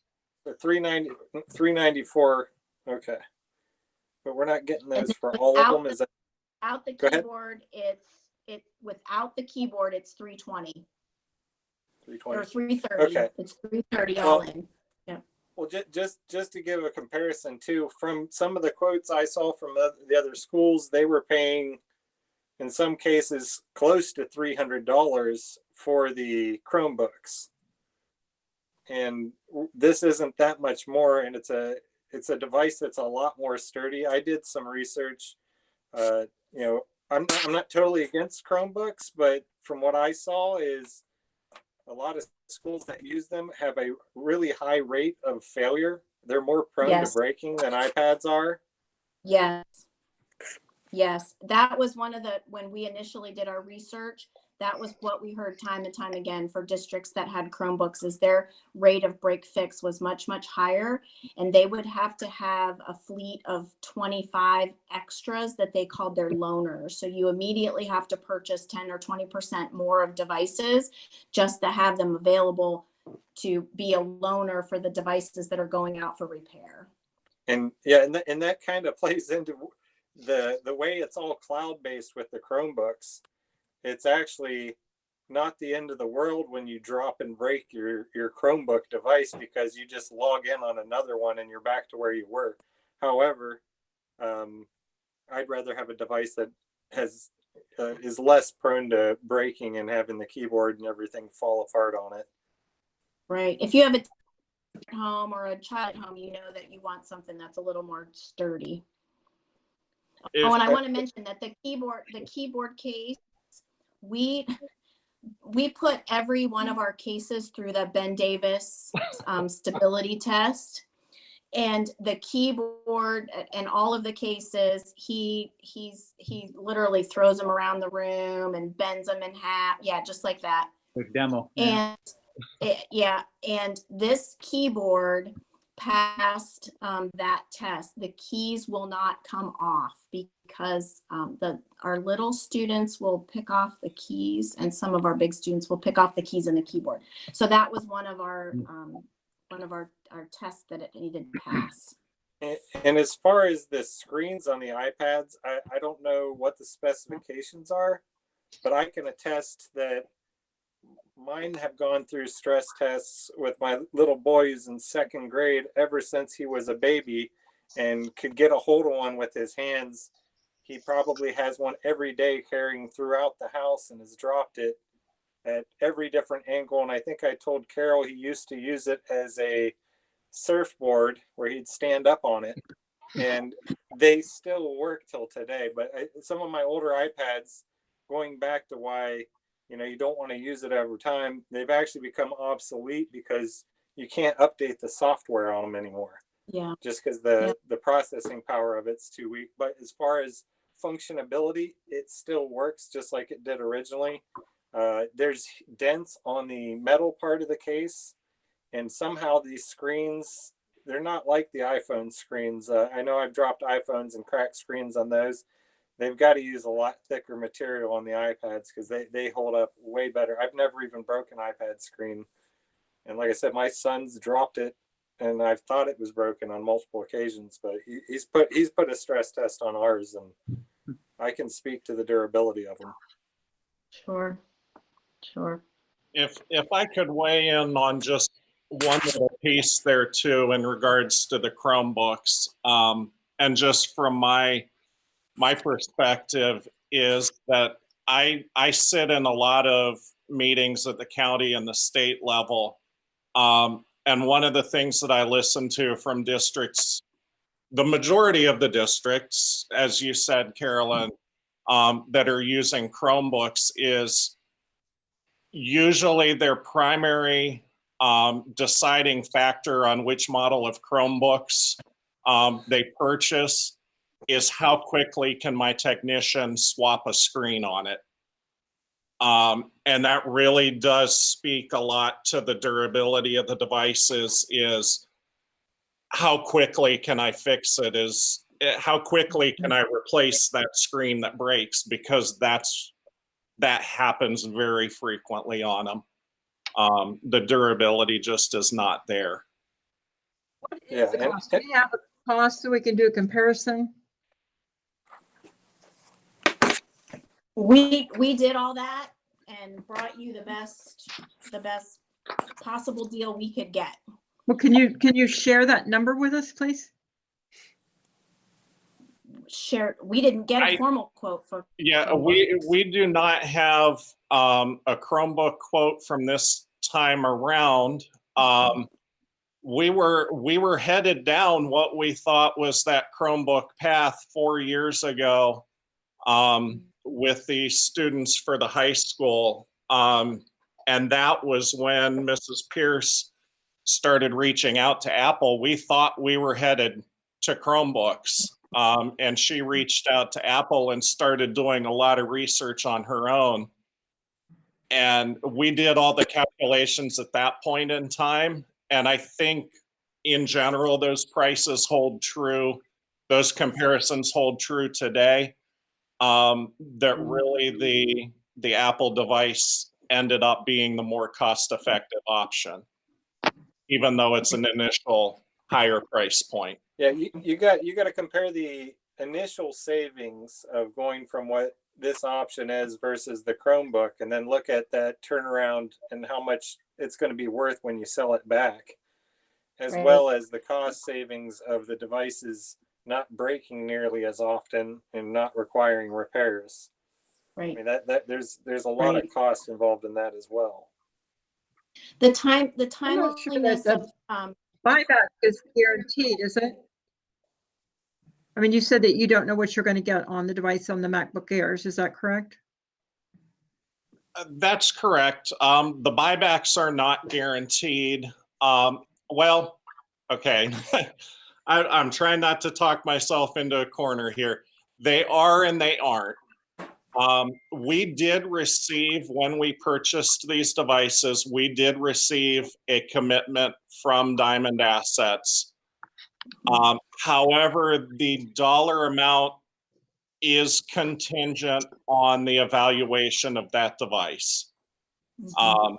So if the device is just completely beat to heck, it's not going to be worth, I think the value of a 4-year-old device in that quote was $224, if I remember correctly. So they do have a scale to deduct for the different grades of the devices, but unfortunately, the difficult part of that is that you can't determine that final price until those devices have been evaluated. It's a very extensive process that they go through to evaluate each device. That's what I mentioned at the beginning, that they half have of the grading devices scale. this year and half next. Sorry. I'm sorry. Go ahead. Ask your question. Have you considered replacing half the devices 1 year and then half the subsequent year to balance out the budget a little? Again, that actually was a consideration, and we ended up that we didn't like that idea, because then you're putting potentially half of the students in one class are working with an iPad and half of the students in that class are working with a MacBook. You've got two different devices in the same class, and we felt like it's just better if all the students have the same device. Carol, what do the teachers prefer? Do they have a preference as far as software development goes? I know Apple works a lot with software development for K-12 education. Where do we stand on those kinds of things? Because ultimately that's the answer. What's going to benefit the students the most? What's going to benefit our instructional abilities the most? Where do they stand on that? When I describe our district, the first 3 sentences are, we're a MAC district, we use blended learning, and we focus on developing 21st century skills. That's how I describe us when I'm talking to my colleagues in the tech world or about our use of blended learning. Mac by far, Apple they consistently put out a better product that's more in tune for education than I believe any other product. Our teachers like Mac. They like all of the built-in apps, and we have, I've reported on this at lots of board meetings. How many of our teachers have gone after multiple Apple badges, become, experts with the software that they've been provided. I hope that answered your question, Dr. Mason. Yes, it did. Thank you. Sure. It would seem to me that the Chromebooks might be more versatile to starting out in business when they graduate and get out into the business world. It doesn't seem that they are using iPads in the business world. Can you speak to that?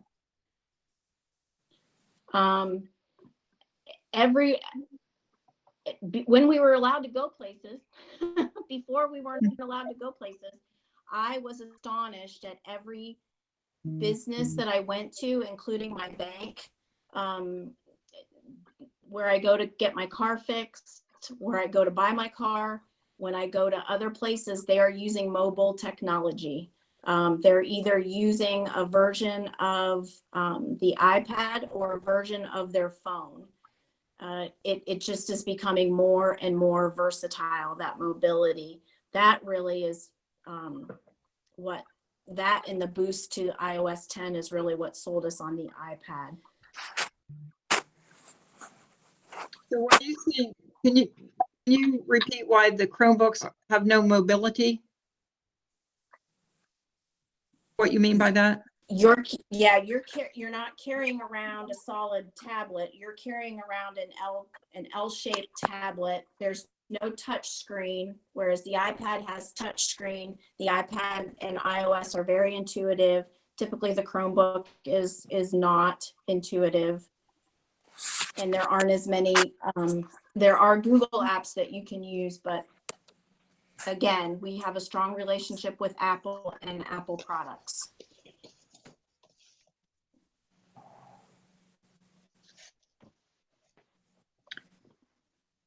The timing of this is critical. We need to get in their distribution chain very quickly so we can get our teacher iPads to them by summer break. So our teachers have time to take advantage of that time to master the use of their iPad.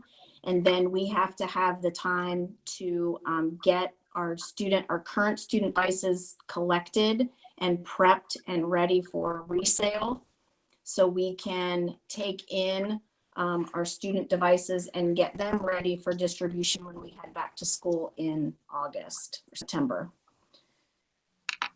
So the timing of this is critical.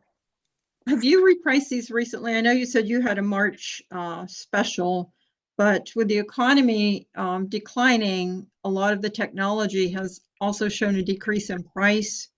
Have you repriced it on the April price, for example? The April price was higher than the March price. He gave us the March price, and I just talked with him 2 days ago to confirm this quote, and he wanted to make sure that we had all the information we needed so I could educate the board on this decision. Hey, Carolyn? Yes.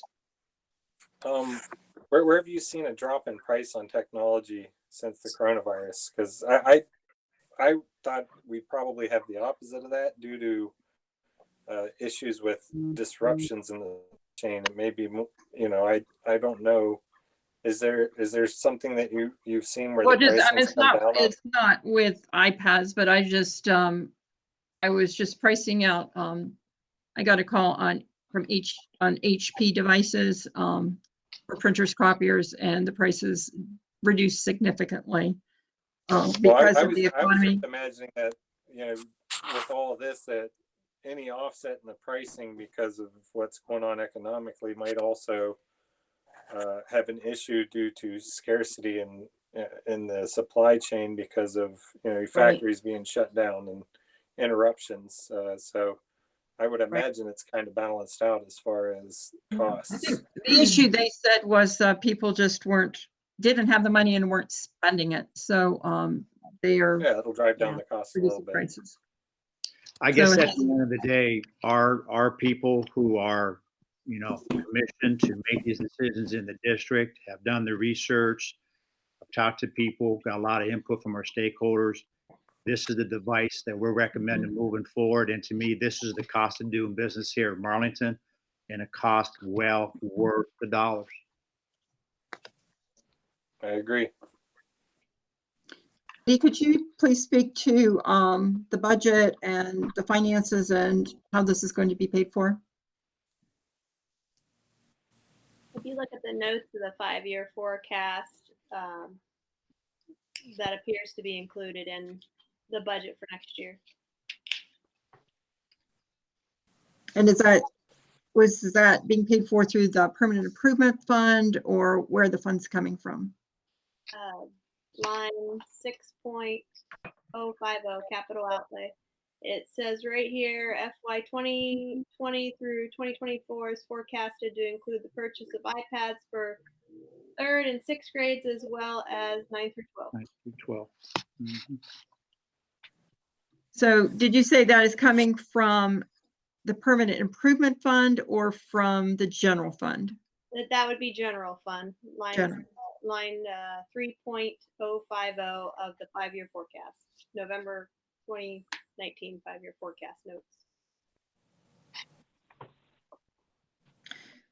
My preference, of course, would be to purchase some of those now and spread out the purchases over a few years, maybe reprice the lease, look at ways to make the budget work better on this. Purchasing that many at once, I believe from what I'm hearing, there's still life in some of the MacBooks. We would have to figure out a way to get them so that they would all be in the same classroom to address Mrs. Sutton's concerns on that. And Is how there would you? Are there any do that? options on that? Should schedule kids by which computer they have? I mean, that's how their schedule should be determined? Pardon me? You believe the children's schedules should be set up by which computer they have, so they all are the same class at the same time? I mean, that doesn't make any sense. We either have to change them all to get them all the same computer because they're going to be all over the place as far as their schedules go, or they won't have the same computer in the classroom, because there is no way we'll have to hire 10 more guidance counselors just to figure out schedules to make something like that work. And you can't leave the computers behind. The students need the computers with them. You're not going to leave them in the classroom, use them in the classroom, and then go on to the next classroom. It doesn't work that way. But that is it.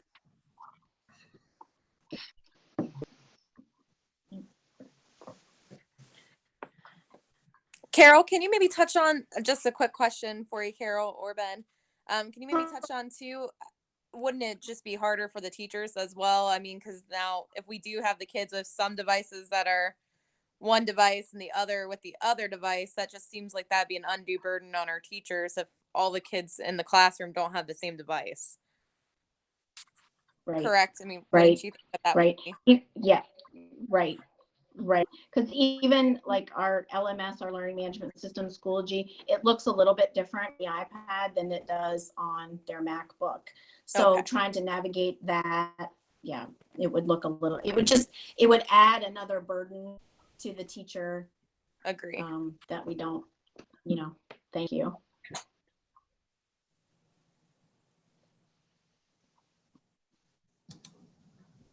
Are there any other questions? Please call the roll. Mrs. Gabriel, No. Mr. Hagan, Yes. Mrs. Humphries, Yes. Dr. Mason, Yes. Mrs. Stevens. Yes. Motion approved 4-1. Is there a motion Thank to you. approve the E-rate related purchase district share in the amount of $92,808.86 for the network infrastructure with Lake Tech Communications? So So moved. moved. Oh, Is there a second? I'll second. Second. Is there any discussion? Is Mrs. Sutton, are you handling this or is Ben? Both of us, actually. I can speak to it, or if Okay. you'd like to hear Can you from give us, Ben, that's up to you. Could you give us the overview of this, please? Sure. So E-rate funding is government funding, federal funding, based on free and reduced lunch prices or free and reduced lunch status of students, very similar to our title funding. We create a technology plan and they fund it, and it's typically funded 2/3 to 1/3, and that's what you have in front of you tonight. You have a 2/3 funded improvement to our switches and cabling and internal connections. This particular E-rate budget started, we started with this one in 2016 and then again in 2018. And this particular budget kind of sat on somebody's desk or something. We weren't sure what happened. The funding commitment decision wasn't issued until mid-October of 2019. And they gave us the deadline for the scope of the work had to be completed by September 30th of 2020. So Ben has really done a lot of the legwork here and a lot of nuts and bolts, no pun intended, to try to put all of this together. So I'm going to let him speak of the details, but I just wanted to give you that kind of analogy about how it works with title funding, that it's based on our free and reduced lunch, our socioeconomic disadvantaged, and then it's that 2/3. So they usually kick in 2/3. We usually have to pay our portion of 1/3. So Ben, I'll leave you to talk about the details, all the fun stuff like cabling. All of the fun numbers. Yeah. Yeah. So like Carol said, E-rate is funding for telecommunications, internet access, and internal connections and equipment for eligible schools and libraries.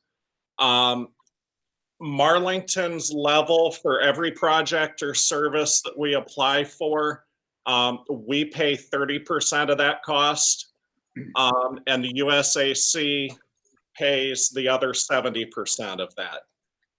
We apply for those services every year. Things like our internet service are part of E-rate as well, and we apply for that funding every single year. In 2015, as E-rate made some changes to the program, they started funding equipment for the schools in a different way. Before these changes, basically you only were able to apply for funding for equipment if you were at a 90% free and reduced number. Right. Marlington being at a 70% funding level, we were never eligible for it. With the new eligibility requirements, we started to utilize that funding to pay for equipment that we were paying 100% of the cost of before. Things like our switching equipment that delivers network service throughout the buildings.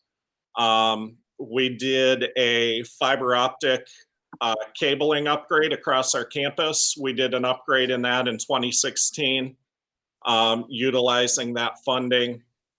And really, this project is a continuation of that. This is to deliver that last mile, if you will, connection, and upgrading the equipment, the wireless access points, the cabling that goes into the actual classrooms. So we've updated all of the core infrastructure already, utilizing E-rate. Now we're bringing that all the way into the classroom with the latest up-to-date equipment to really power us for the next 5 to 10 years. I have some additional information. I'm not sure what was shared with you so far. If I could just take a moment here and show you my screen. Let's see here, Mr. Knoll, if I can figure this out. I'm getting there. Attaboy. You get it. There you go. Yeah, there we are. So this is an idea of the equipment that is part of this project. When our current equipment was actually installed, the expected life is honestly my estimate, based on the research that I've done. I think industry standards would bear that out pretty well. And then the life that we have already realized out of our current equipment, things like our copper infrastructure and our fiber that were installed all the way back in '94. And this is including all of the buildings in the district. Lexington, Marlboro, Washington, the middle school and the high school. Fortunately, we had a big renovation project there at the middle school, which also did a lot of network upgrades in those renovated spaces. We were able to exclude those from this plan because that upgrade's already been done. But, if you look down there, those wireless access points, those are the actual classroom equipment that's delivering that internet connection to the student devices. The expected life on those is about 3 to 5 years. Ours is currently at 6 to 8 years. And our classroom teachers and our students would really tell you they feel that the equipment that we have does not handle the load that we have in the classrooms these days. We would have had to do some upgrades to replace some equipment regardless of the E-rate program. This really just allows us to take advantage of that and get somebody else to pay that 70% for something we need to do anyway. Right. Another part of that is that this current E-rate budget, even though we applied for this current project back in 2018, there is a window for the budget that closes this year. So basically, if we don't take advantage of this project right now, that funding would not be available to us. There is a new budget that opens in 2021, but the money that was allocated, if you will, for Marlington for that 2015 to 2020 window would be gone. So that's kind of why this is an urgent matter.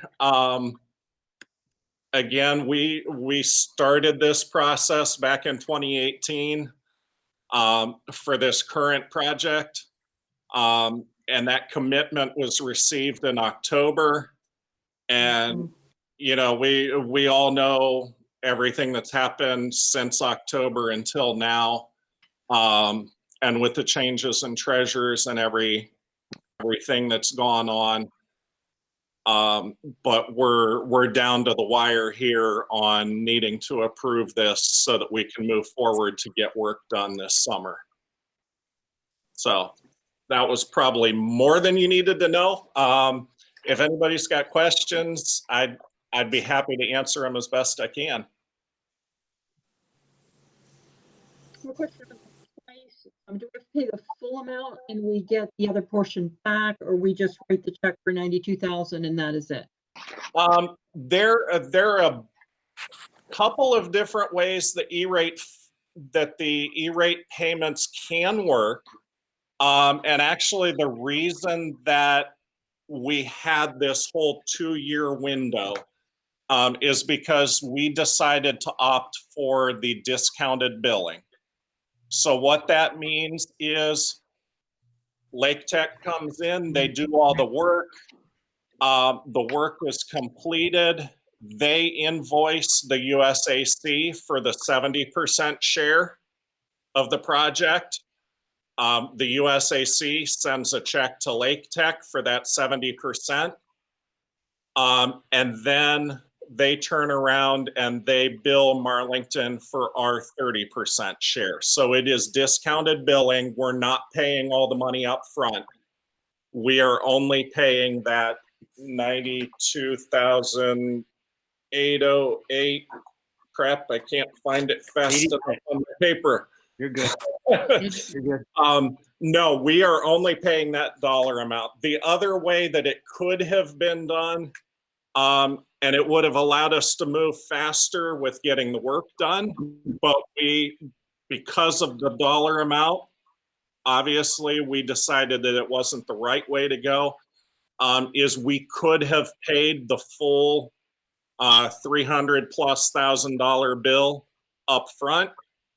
And then when, or potentially if the commitment was made, the USAC would have paid us back for the 70% share.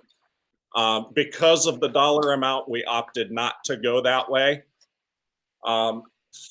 Unfortunately, that meant we're waiting now 2 years that we didn't expect to actually get moved on the project.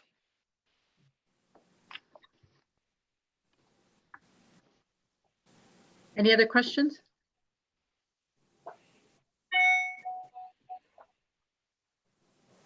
Please call the roll. Mr. Gilbert, Yes. Mr. Hagan, Yes. Mrs. Humphries, Yes. Dr. Mason, Yes. Mrs. Stevens. Yes. Motion approved 5-0. I'll bring appropriation amendment forward next meeting for this. Thank you, Katie. Yep. That is Thanks, in the Matt. budget, Katie? That was already put in the budget? I have not been able to find where that sits in the budget. No, I have not. And it's not written in the 5-year forecast anywhere.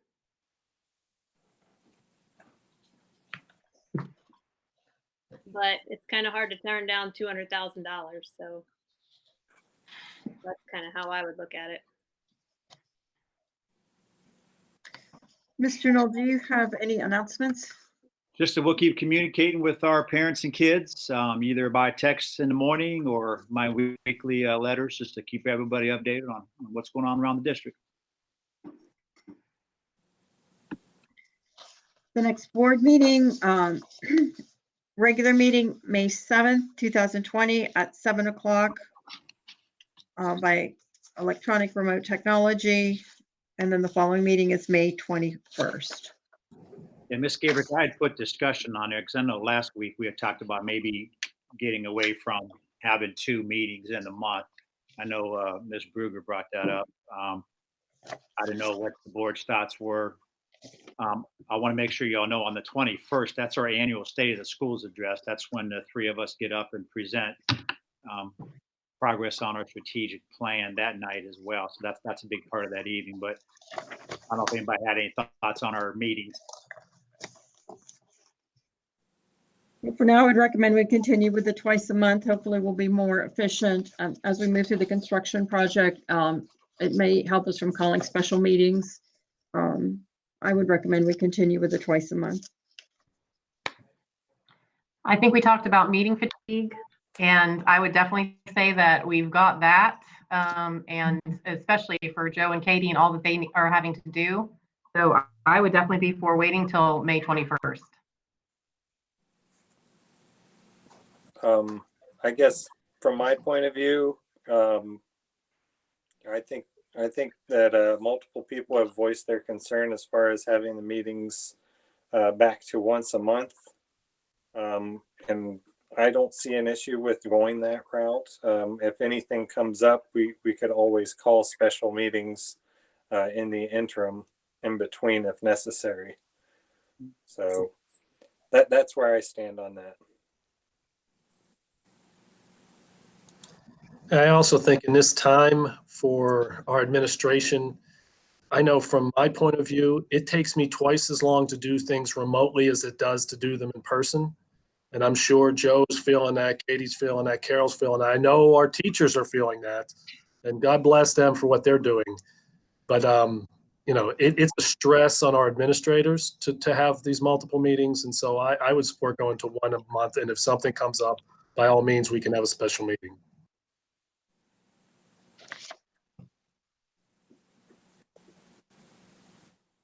I don't want to speak for the treasurer, but I think we're in that same camp as well. If Yes, we can, Yes, go ahead, sir. Miss Katie. I'm sorry. Yes, I think all those same things that everybody's saying.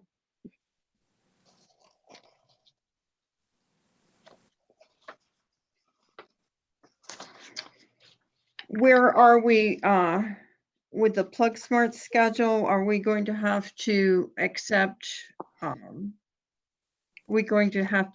bids or anything like that during the process? Will, you still out there? I saw he left the meeting a while back. Oh, okay. Yeah, well, I can just speak from past practice. I mean, once Will gets things up and running, Miss Gabrick, I mean, they handle all that stuff and bring it back to us.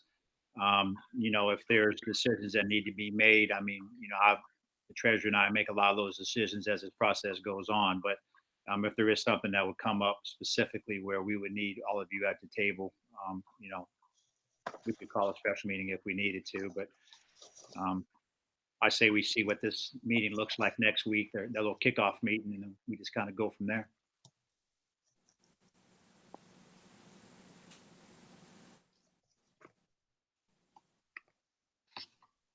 So is someone going to make a motion to cancel one of these meetings? Is that what I'm hearing? I'll make a motion that we just meet for the regular meeting on May 21st, 2020, and not meet on May 7th. I'll second that. Do you guys want to make that a permanent motion for multiple meetings going forward on the third Monday of every month, or do you want to do that each month? I would appreciate just going back to the schedule, and as you suggested, do a special meeting if we need to. Third Thursday would come up, but the third Thursday. Okay, so the motion that you're making is for every month, not just next month then? Yes, I would agree with that, yes. Okay. Could you please restate the motion? I make a motion that starting with May, we move back to one meeting a month. So the May meeting will be May 21st, the third Thursday of every month. I second that. Any discussion? And clarification on that it will be just a once a month meeting on the third Monday. Is that your motion, Karen? Third Thursday. Yes. Or the third Thursday, sorry. Correct.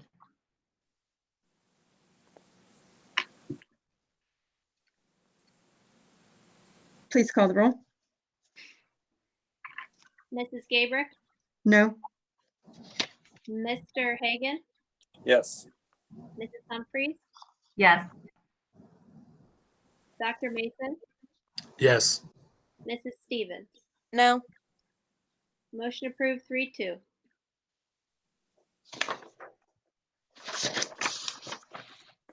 Does anyone need executive session this evening?